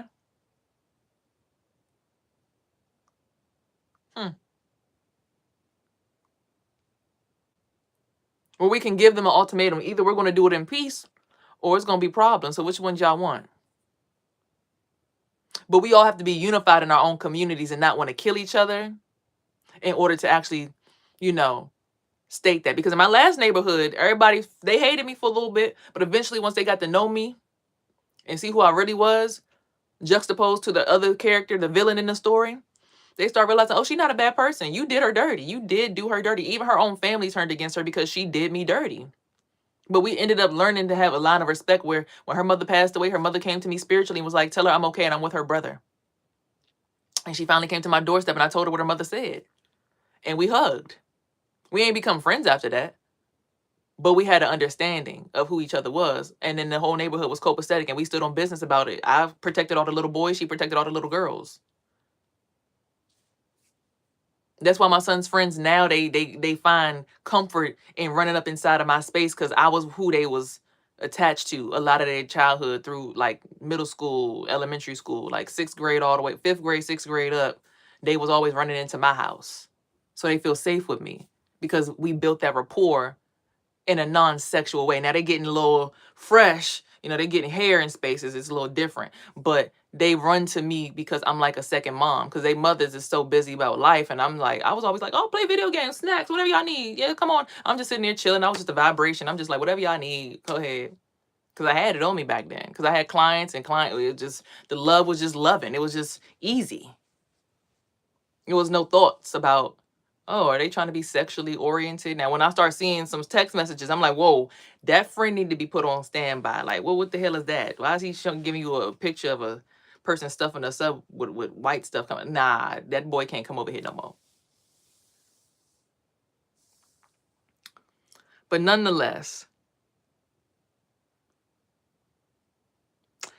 when it comes to the ancient practices, because even when it comes to the sexuality, I forgot to highlight this when I talk about the Illuminati. When it comes to the sexuality and them being over sexualized and looked at as like demonic, we got to look at cultures like Hinduism, where they actually like praise men having a bunch of women bouncing on their wee-wees. Like literally, the temples have men with sculptures of their dinglings sticking out in all directions with women bouncing on them. Like it looks like this, but it's 5 different dicks with women bouncing on them coming out of one man. Like that's their culture. But that was like the oldest religion that existed on the face of the planet, and that's back before men was forced to marry one woman. So actually polyamory and polyandry is normal, because to every one man it's about 5 women, and women tend to only live longer when they're not around men, and men life expectancy shortens when they're not around women. So the people, oh, well, why would you create a group that only allows women to be around women and cast out the men? Because the men need to learn to respect that concept, because a lot of men got lost in that. They think just being out here dicking down everything and then being rude about it and stepping on bitches' necks is a good thing. They're not saying, I'm so blessed to have 5 different women that want to share their sacred energy with me. I'm so blessed to have 10 women that want to pour into my corporation and my business. I'm so grateful to have women that want to, be the main one to really nurture me and be at home and take care of me while I handle business. I'm so blessed. They're not thankful. They sitting here trying to strangle, abuse, and control and manipulate instead of just being grateful. They need to be brought back into that space where they're being grateful. Because like I said, same thing with voodoo, Hindu, hoodoo, and hula hoop and everything else, and voulez-vous coucher avec moi, okay? Just to make it a little bit more funny. But based on everything that was going on with original wave, men would actually be right in their position to want to host multiple women, because more women gonna keep him alive longer. You get it? And everybody in that space is balanced out because they all are connected to the same source of energy. So the life expectancy, which means the train is taking all of them in the same direction. So ain't nobody going to die quicker than the other one. Everybody's getting equal amounts of love. You might get a different time. Like you get 3 to 5, I get 5 to 6, he gets 6 to 7. You know what I'm saying? It's like a schedule, right? Understanding has to be there where men are actually grateful and respectful of the spaces that they're in. That's what needs to be recalibrated through humanity right now, because the politicians and the oligarchies and all of them different people, they just think because women are so damn desperate looking for men that ain't got men. Then you going to the church praying for 5 hours at the church, meanwhile the pastor is sitting here giving you back shots that's making you feel like you're getting the Holy Ghost and the kundalini rising through your body. Meanwhile you don't realize pastor so and so is right there inside of that confession booth blowing your motherfucking brains out in spirit. It's the same concept, but it's like it's the guy. He's not going to actually financially take care of you unless you have been committed to the church for about the last 5 years, so we can finally give you a stipend of $500, $100 for every year you've been here, because you've been a very good servant of the Lord. Oh, yeah, it's making more sense now, right? What the church is, what religion is all about, spirituality is all about. It's just trying to get you to invest your energy somewhere and have a focus. That's really all it is. And when you break down that construct, it makes a lot more of this stuff make sense. Why Diddy was having these weird Diddy parties, and why the Epstein files don't want to be released and everything, because that's what was going on essentially. But certain people practice it with the wrong intentions behind it. See, if you have the right intentions behind your practice, what you're doing can be looked at as godly. To have an organization to be taking women to a destination where they're purifying their souls. The women are at peace. The women are praying. The women are God-fearing. The women are loving on each other, appreciating each other, not making voodoo dolls of each other, stabbing each other in the neck, trying to kill each other, hurt each other. None of that. No, no, no, no, no, no, no, no. The women are actually like nurturing and appreciating each other. Like when they come around each other, like, oh, you do hair? Oh my gosh, I need my daughter's hair done. I've been needing her hair to get done. I mean, she got a stylist now, but you know, whenever her stylist is busy, you know, I'll try you out. Actually, I'm gonna let my daughter still go to her same stylist because she's comfortable with her. But I'll try you out. What do you do? You sell wigs? Okay, let me get a wig. I ain't got it like that. How much? What can I do? Just order Amazon wig. I'll give you a really good cut and put some real good highlights in it, and you just, you know, just stream with that joint on real quick. You know, shout me out. Simple shit.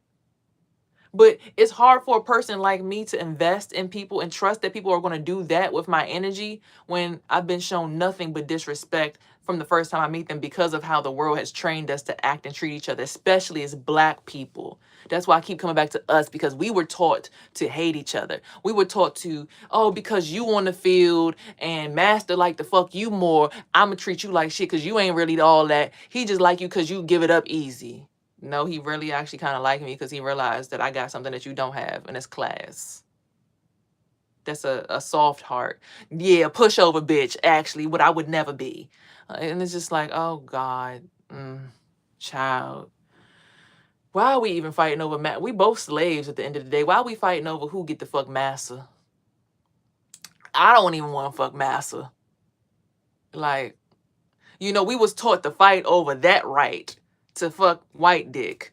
Then so when it come down to us with Black men, oh yeah, girl, he loved me more. He sent me money. He be stealing her money and giving it to me. Like, instead of like, sis, I'm not gonna lie to you.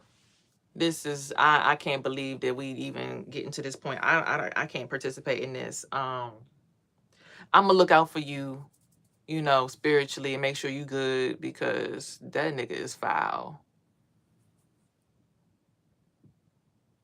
But again, if us women started to cast these men out of the circle and start making them more accountable for their behavior with other men who are actually accountable for their behavior, we would actually get a better man in return. The work would need to get done. Meaning the man would sit around other men and his ego would finally die. Because when the men would be like, so wait, hold on. You telling me you had 3 girls that was willing to be in a relationship with you, but you was just not willing to be honest with them and tell them what the fuck was going on? So do you pay any of their bills? Wait, you got one of them paying your cell phone bill, and you got another one feeding you, and you got the other one driving you around?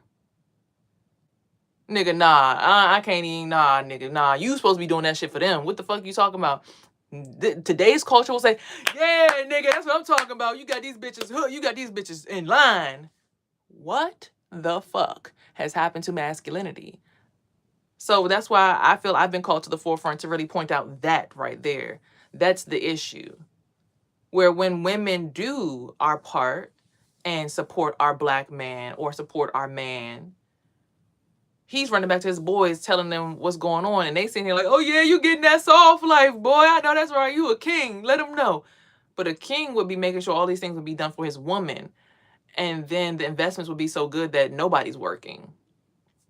Meaning everybody's sitting at home with their feet kicked up.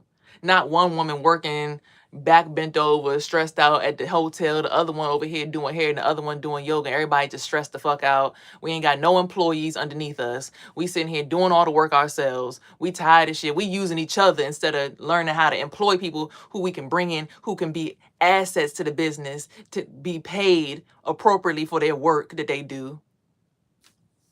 Not drained at the end of the day.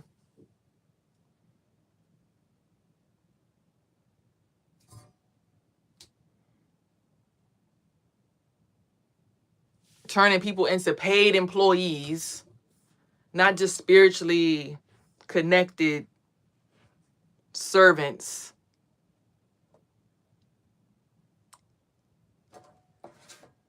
I'm gonna just leave it at that. Y'all get what I'm saying.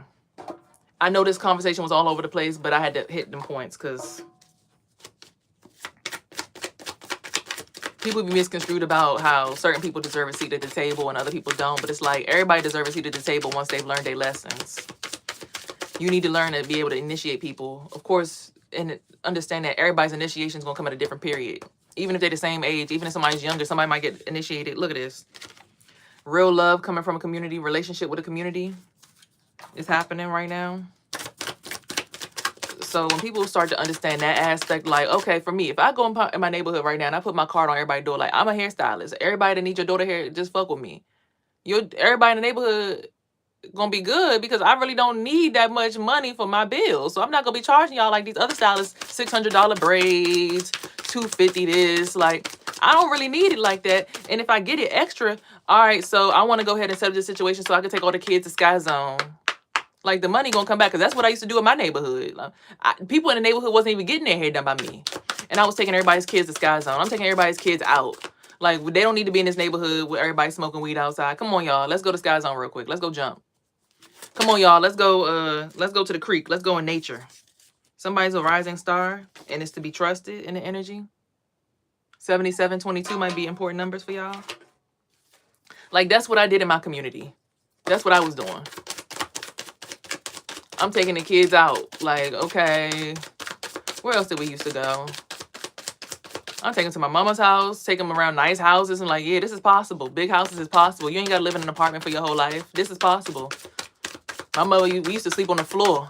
I slept on the floor most of my life on an air mattress with my 4 siblings. We peed on the bed on each other, all that. I ain't come from no money. My mother got a nice house now, but we used to sleep on the floor next to each other and be pissing on each other all the time. My brother done peed in my bed so many times. One time we peed in the bed together. Shit. Life was not easy for nobody over here. People be misconstruing. Okay, so there's some lust in the air. I don't know if somebody has lust for a sweetheart. This is a message. There's lust for a sweetheart. Somebody is lustful after the sweetheart. So y'all just got to understand that, you know, something about a house and a flying monkey. So you got a flying monkey in your house that you need to watch out for. But yeah, this shit didn't come from me just being a pampered little silver spoon face. Like, people are like, oh, well, her mother live in a big ass house and her mother drive a Audi truck and the stepfather driving a Range Rover and the grandmother got Benzes and Range Rovers. They came from money. My grandmother had money because she worked for the government, because she made sacrifices when she was 15 to have my dad. She left home and she got a government job and then she came back. Ain't nobody come from money. Niggas been through the filthy, grimy, dirty, and had to climb their way up out of that shit. So when you see some people that don't get seats at the cookout because they had to go ahead and whitewash themselves just to be a little bit successful so their family could get to that level of being able to feel like they not drowning underneath the water and making connections with the wrong people just to be able to get some clemency because we too scared to build in our own communities, and every time, and then not against us, because every time we do build it, they come and they burn it down. We built Tulsa, we had Black Wall Street, they burn it down. We built Lake Lanier, so many different settings where we've built up our communities and they come and they destroy it. But this time around, we know how to actually access our superpowers, our energy, because people are starting to practice their hoodoo, their santeria, and their voodoo, and their voodoo. So people understand how to manipulate the energy. So there's people, when I was locked up in jail, I don't know who did it, but somebody sent some energy over to the jailhouse and the whole jail was dark. I'm talking about the power went out in that bitch. Okay? Niggas was not playing about me. I don't know who it was, but niggas was not playing about me spiritually. I'm protected. They shut the power down in the whole motherfucking jail on my ass over me. Nigga.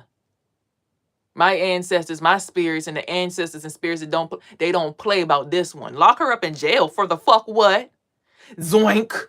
Shut that motherfucker down. Yeah, everybody gonna be in the dark. Oh, y'all, ain't nobody leaving. The whole prison was locked down. When I first came there, they told me the prison was on lockdown. I couldn't even use the bathroom. They had me almost about to pee on myself in the cop car. They was so disrespectful. And this is the system. This is why it's like, I'm not pressed to be a system booger. Because I've seen how the system treat people when they think that you're a criminal. Even if you got people in high places that protect you in the government. But when it came to that spiritual stuff, yeah, you can't fuck with people's spirit. Some people's spirit shut that whole motherfucking shit down. They didn't play about me. That's why I don't play about anybody who I'm connected to. Even people who, oh, that's a bad person for you. Look, they didn't put in some work for me on spirit. So I can't even be mad at that, because when it came down to it, That motherfucking jail was shut down. Power was out. Wasn't nobody leaving that motherfucker until they figured out who the fuck. Yeah, she going home, right? Oh, okay. Got a nice guy in the energy. There's too many cards. Well, no. Ice Queens getting some unexpected money. This is spiritual money.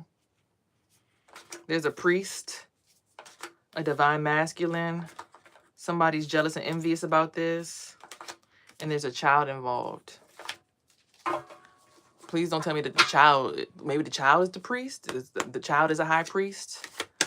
That's funny because I was getting a tarot reading last night and the lady was like, oh yeah, you so fucking lucky, little boy. You just so lucky. And I was like, damn, like people are spiritually gifted. Like it is what it is. Like there's high priests and high priestesses that can foresee the future and have gifts to see beyond the veil. Y'all can't get mad at us because on the chessboard, we was given a position based on our spirit. Like, I can't help that my spirit can see shit. I didn't ask for this gift. I didn't ask to look at the wall and see a fucking ghost. You think I like seeing fucking spirits walking around? You think I like talking to dead people when I'm asleep? You think that shit is just fun? Like, talking to dead people who's like, you better answer the phone for my son. You better answer the phone for my grandson when he call you. And this motherfucker been dead for 3 months? You think that shit is fun? You think I'm just bragging about this shit? You think it's like, oh yeah, I just love the fact that dead people come to me after they die and tell me to tell their family stuff. It's cool, but after a certain point in time, it's like, okay, so can y'all leave me alone? Can I have a dream about what's going on in the live world? Like, why are y'all dead people talking to me? Cause you right there at that cusp. You right there. You tiddly tat. But God keep waking me up. I didn't ask to get woken up. It's not like people done sent me heart attack spells, death threats, and some more shit. Took my businesses, knocked me down, some more shit. I can't help that God said that this is my gift to be in between like this, okay?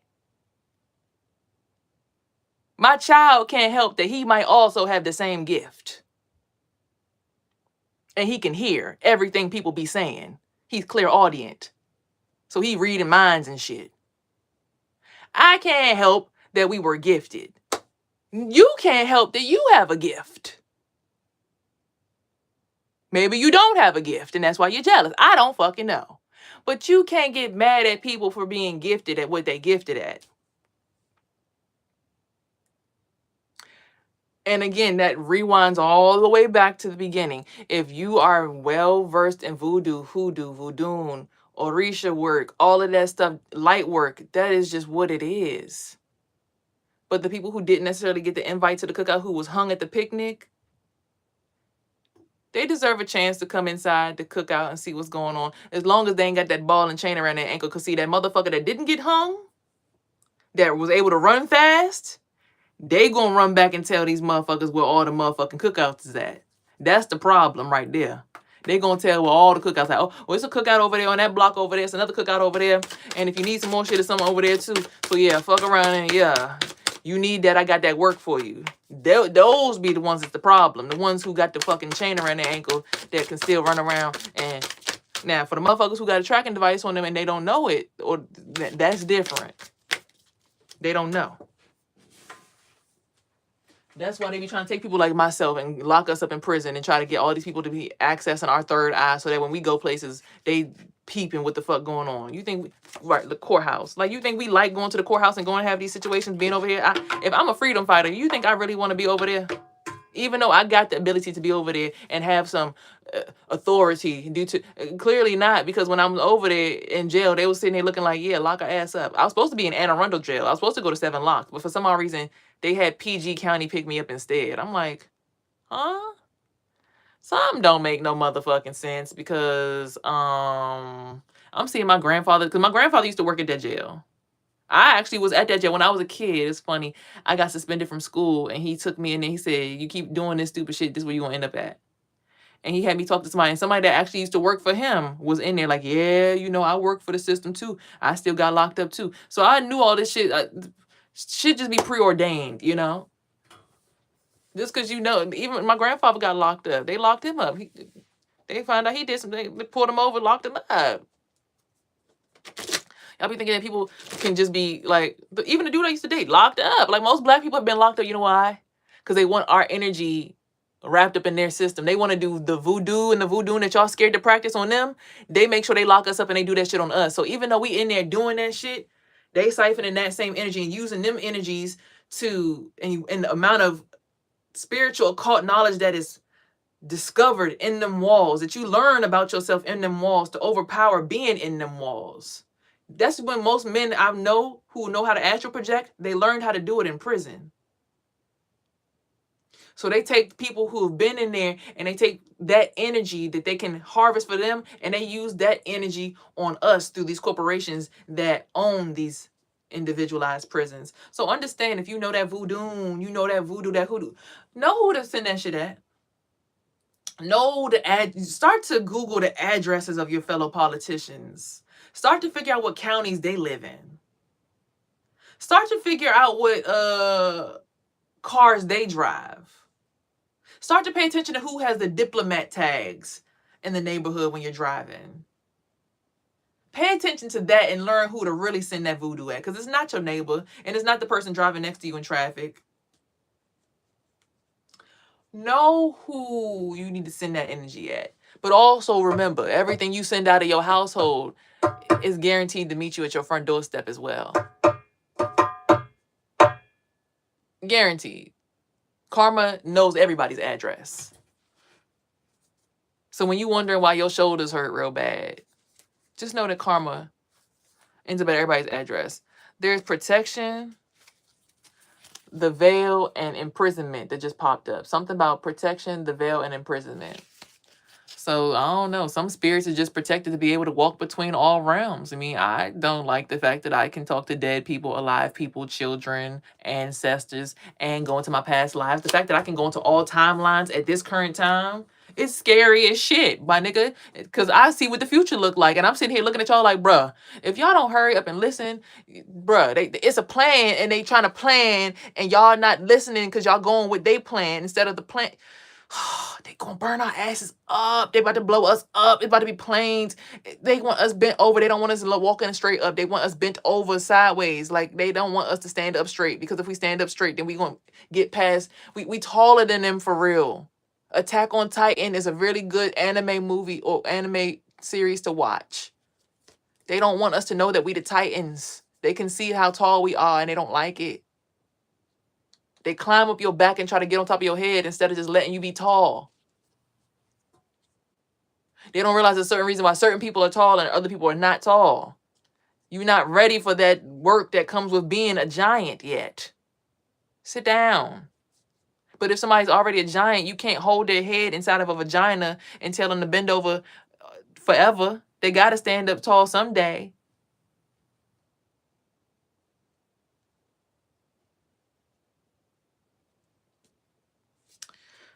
Transition, imprisonment, something about transitioning in prison.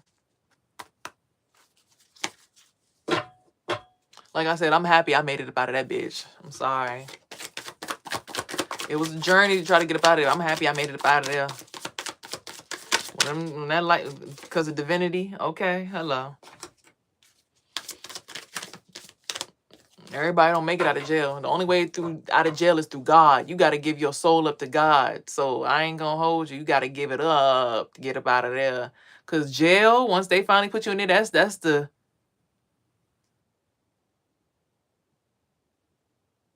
a big transition right there.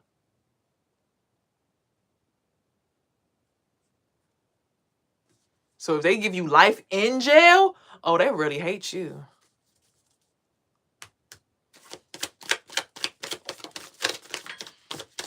And certain people in there is targeted by the whole jail. Like this person coming in, all right, we need all y'all in here to give them hell. Based on your repertoire and how you treated other inmates at the last prison. Divination is a thing. Okay, y'all see card, crystal ball. Mature woman. So jail, a lot of people in jail know the most voodoo and hoodoo, and they be sending that shit from the jails to anybody out here. That's why they be like, oh, you think you can't get touched because we in jail? You must not know what the fuck we gonna send to your household. Stop playing with us. Them niggas know how to leave their bodies and walk right up in your house. They know how, they have mastered the art of leaving their bodies. Because once you start being in jail too long, you got to figure out how to get up out of there. And you figure it out like, oh shit, I done left my body and I came back to my body. So am I dead or am I alive? I don't fucking know. But hey, this shit cool as fuck. And they learn how to do that shit. It's control of breath and spiritual awareness in the crown chakra. Once they learn that shit, them niggas will come at your doorstep. Like, oh, so you fucking, somebody's obsessed with a starseed. They're like, oh, you fucking with my son? Oh, all right, bet. Don't even worry about yourself. You gonna wake up not being able to breathe. Keep playing with me, motherfucker. Oh, you wanna fuck with my kids, my family? Oh, don't worry about yourself. I know where the fuck you live at. And you can't fight a fucking spirit that can literally look right at you. And they standing in front of you looking at you in your face. They like looking right at you. Like, bitch, I wish the fuck you would. I swear to God. At your neck all day. Got you in a motherfucking headlock. People don't realize it's really like that. They play around and they don't think about the chakra system and everything else. How easy it is. You want to bind yourself to my son? Oh, all right, bet. I'm going to show you binding. I'm going to show you child prostitution. I'm going to show you how to have a trap bumping like Jordan. All right. Jumping like, oh, you said the trap jumping like Jordan. Don't worry about yourself. We gonna find you, motherfucker. Because there's a lot of niggas in jail that's hungry. And I know where the fuck you live at. And I know how to get there. That's why I'm like, I see. And then eventually they get used for the government. So they start doing the government's work. But you think they don't work against the government too? So yeah, somebody's in bliss. So they choose which side they want to pick when they in there too. They in a fight for their life between choosing the system and themselves while they in there, even through lifelong sentences. They either choose to be the devil's advocate in prison or an angel in prison. Just like out here. You choose which side you want to serve. You want to serve the system that's trapping people, that's saying, well, if you go there, it's going to be hot and fiery outside. No, your frequency just increases and you get hotter because you're on a different frequency. But when you stay inside them walls, and you decide to imprison more people and sell more people back to the system, like, oh yeah, they live over here, come get them. Oh yeah, they live over here. You giving more energy and more power to the system. There's a rich guy in the energy. You giving more energy to the system. That's keeping people heavy, just so you could be on top of the system, versus just realizing, oh shit, just break down the system and everybody gonna feel lighter. But anyway, they all up in my energy. I gotta get up out of here because my face starting to get drained. Ancestors are here for High Priestess and the Ice King. I hope I gave y'all enough understanding of what's really going on in the world. Opposition is going to get their asses whooped every single time. I'm sorry. There's nothing for you to be sorry about. There's some animosity out here about somebody's commitment, choice, and their chakra alignment. Nothing for you to be worried about or sorry about. What you sorry for? This life. Somebody's protection and self-love got somebody else concerned. A mature woman is concerned about somebody loving themselves, about a divine feminine, yeah. So, I'm just telling y'all, man, if you got that voodoo and that hoodoo and all that witchcraft and you know how to astral project, you learn to go to the right people's houses. Don't fuck with people's children. Don't fuck with people's grandmothers and mothers. If you know how to cleanse the energy, cleanse the energy. If you know how to uplift weight off of people, do your light work. Be a light worker.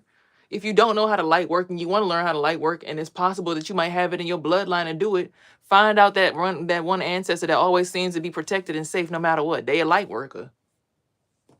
Find them and learn some lessons from them. Oh, look. Oh, my God. Y'all. What's today's date, y'all?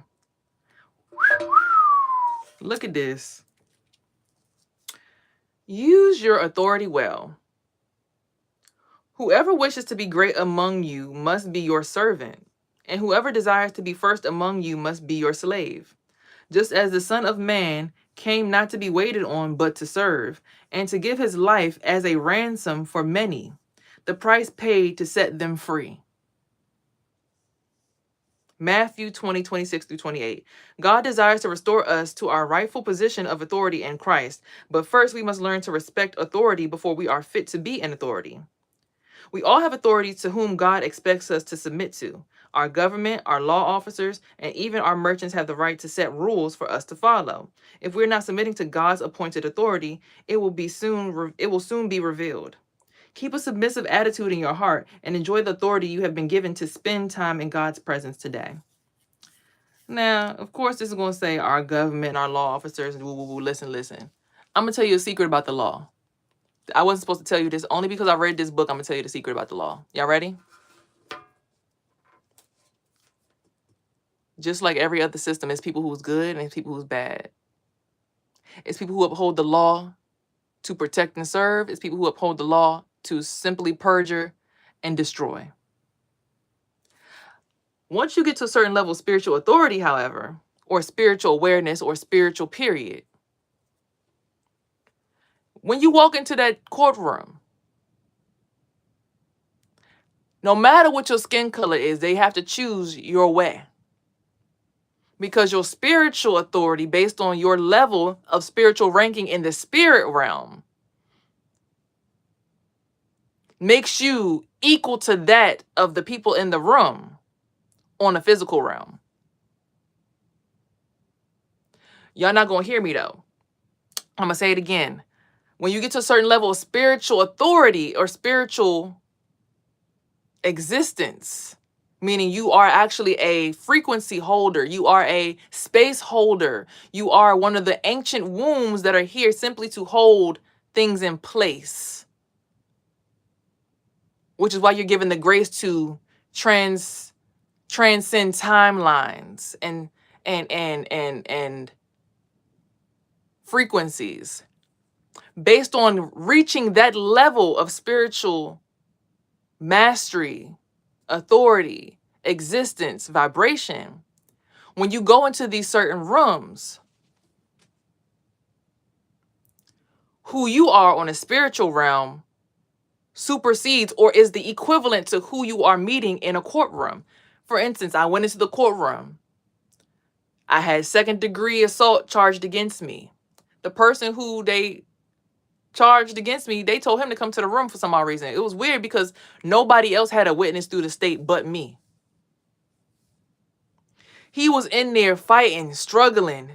Heart was racing. He was stressed. Like, they seen everybody in the courtroom before me. I was one of the last cases. But everybody out of nowhere started going real fast. And they said, okay, we're going to go for a break. And then I look at him, the guy who I was in court with, who had the charge against me.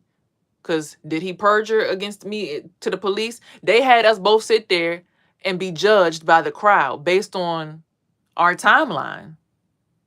It wasn't really about the case that day back in March when he said what he said that caused us to have this decline in our relationship, that caused us to go on this Winfield downhill, that caused me to get into the energy space that I'm in, that caused us to go through the stress that we went through.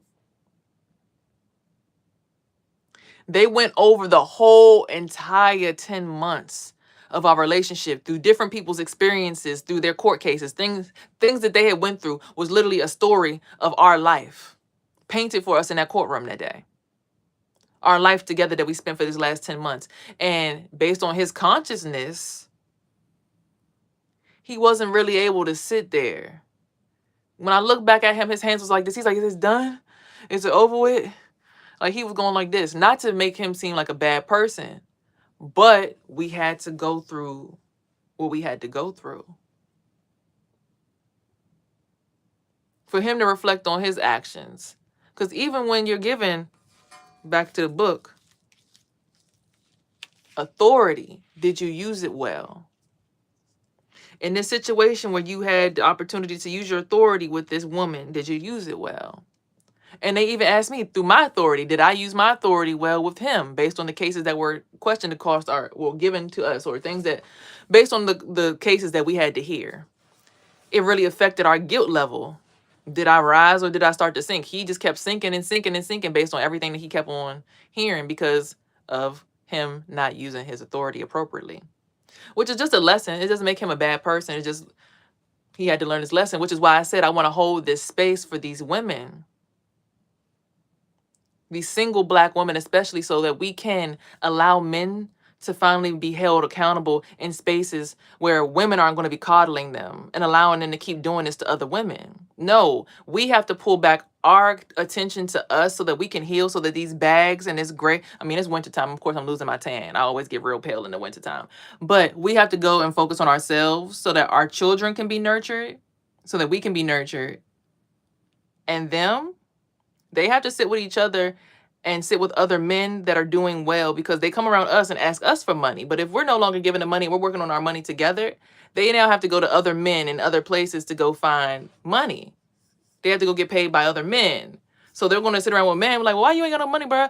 Well, the joint I used to go to, so you was asking a girl for money? And like they going to perjure this person until this person's ego dies and they finally heal and transform into a better person, or they completely just lose it and commit chaos and suicide or something like that. I don't know. God forbid. I would not wish that on nobody.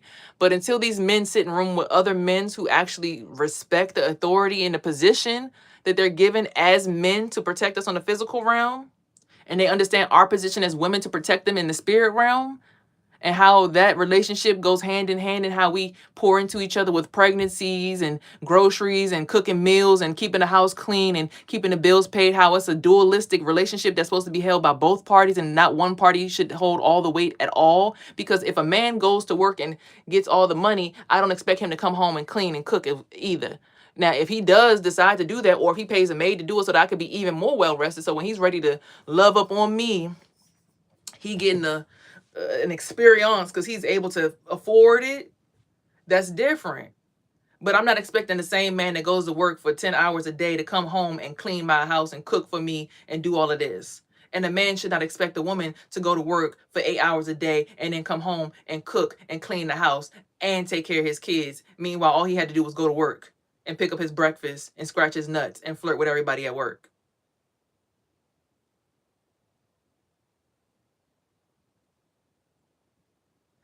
There's going to be a point where we are realizing that we're asking women to do way more than we're asking men to do.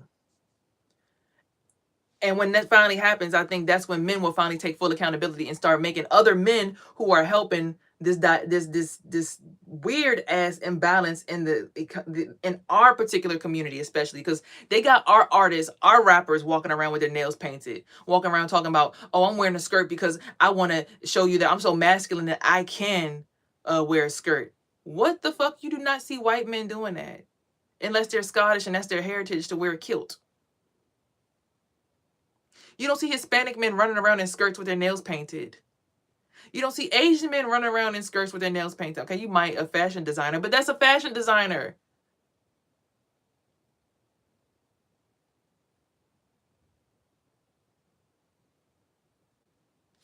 I don't mind men. Look, I don't care what you wear. Look, my man ain't wearing no skirt. Well, women can wear pants, and y'all want to be masculine and have man jobs. That's no. You're not fighting me about why you get to wear a dress too. What, you gonna start wearing a bra and breastfeeding the baby too?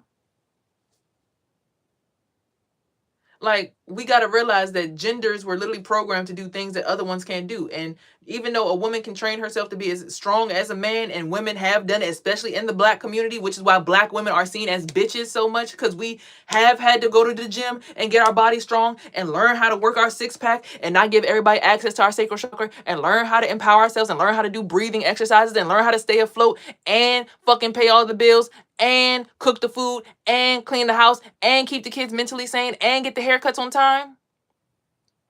We've had to balance that alone for generations. So I'm sorry if we come off as bitches, but I think it's time that we finally take ourselves into our own circles and really nurture each other, while the men figure out why the hell they all want to be women so bad. Now, of course, they've been beat brutally, castrated, hung, made fun of, demasculinated, butt fucked at work, butt broken. It's usually what's going on in all the job places anyways. That's exactly what they're doing. Which is why men now are questioning their sexuality, because it's like, damn, why does it feel so good with a man stimulating my asshole? Because your G-spot is in your anus.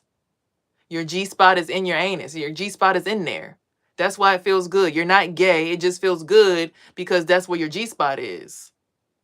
You're not gay. But God wanted the connection for everybody to be pleasurable. That's why our G-spot's in there and y'all's G-spot is in there. Because however you're supposed to ride the ride of his shaft and his rod that keeps you safe, that's how you're supposed to ride it.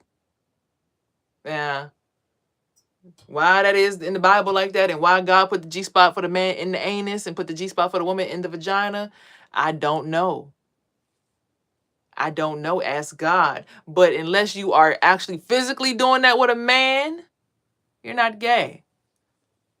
People just understand anatomy and they're using it to their advantage to make things a little bit more easy for them. That's all it is. It's just manipulation.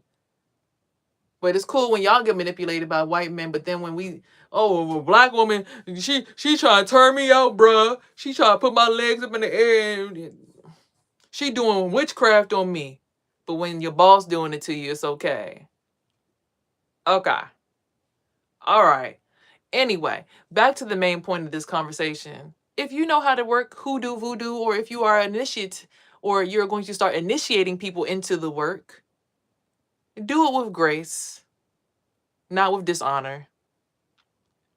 And if you are a current practicer of the voodoo, hoodoo, and whatever else, make sure you shooting it at the right people.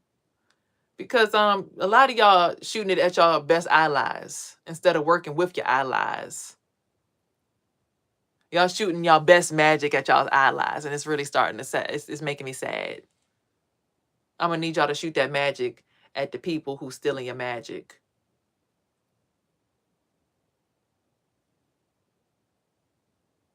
Are we done? I think we done.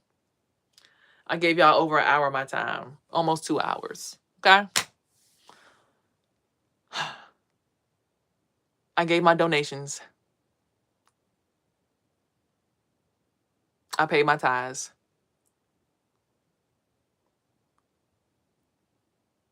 I paid it forward.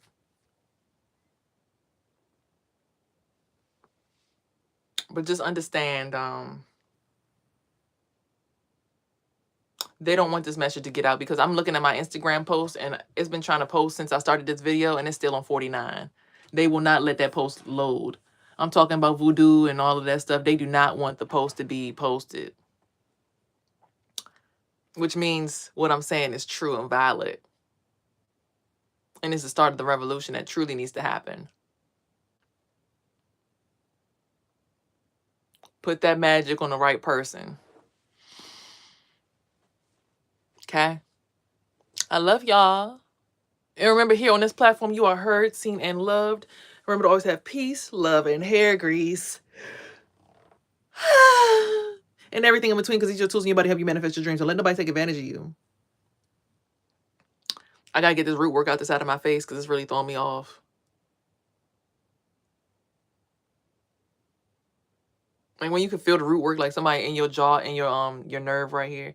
And I know that this is not in my face. This is my son's face.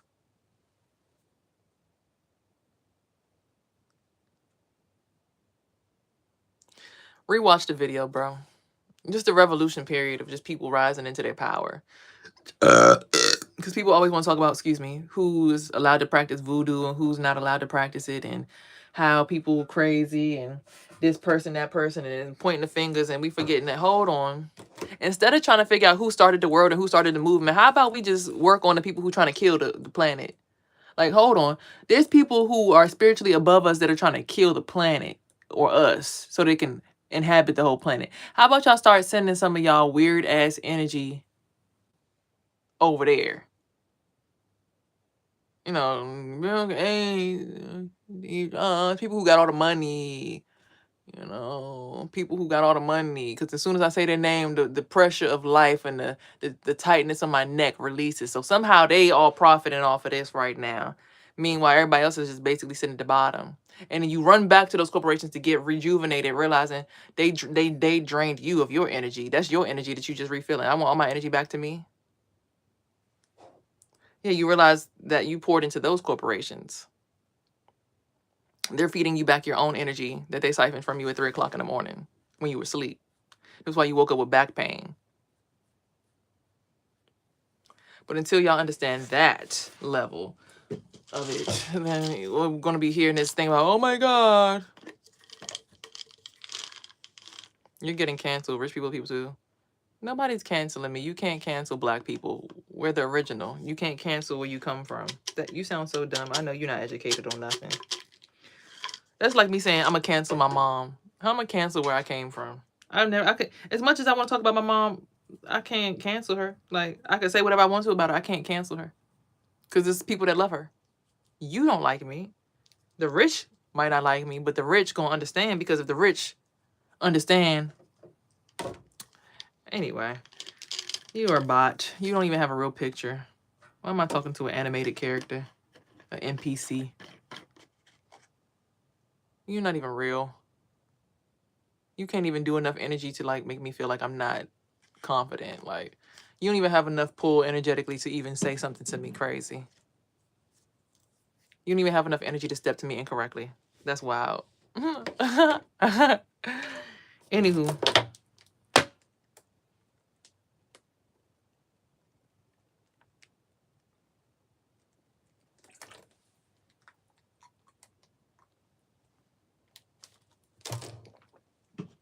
You want to detox some parasites out your body? Go get ahead and get you a golden elimination parasite detox capsule bottle from me. Link is in the bio.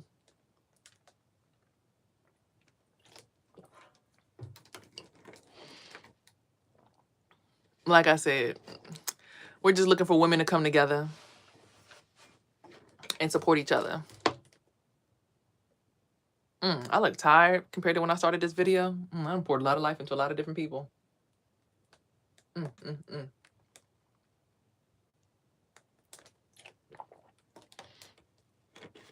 All we doing as women is asking to get that same energy poured back into us. That's all. That's it. If you here, pour it back. Pay it forward. Don't just come here every morning and get a fix and then leave. Like,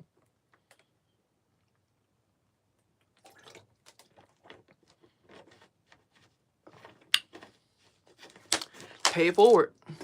But anywho, my lips is not as pink as they was when I started this live, which means I gave too much energy to the other side. So I gotta go so I keep my life alive and go wake up my kid and take him to school. So I hope that you guys are having a good, blessed day. And I hope that you guys understand the power of manifesting your reality into your world. If you want to be successful, you gotta want to see people around you be successful. You want to have money, you gotta want to see people around you have money. You want to have an easy life, you gotta want to see people around you have an easy life. Okay, simple as that. It's all a mirror. But if you out there practicing that magic, make sure you practicing it against the people that actually is causing you a problem, not the people who just happen to be your neighbors and might even be your best ally. Okay, now peace. Talk to y'all later. And remember, here you are heard, seen, and loved. Have that peace, love, and hair grease and everything in between. These are your tools in your body. Help you manifest your dreams. Don't let nobody take advantage.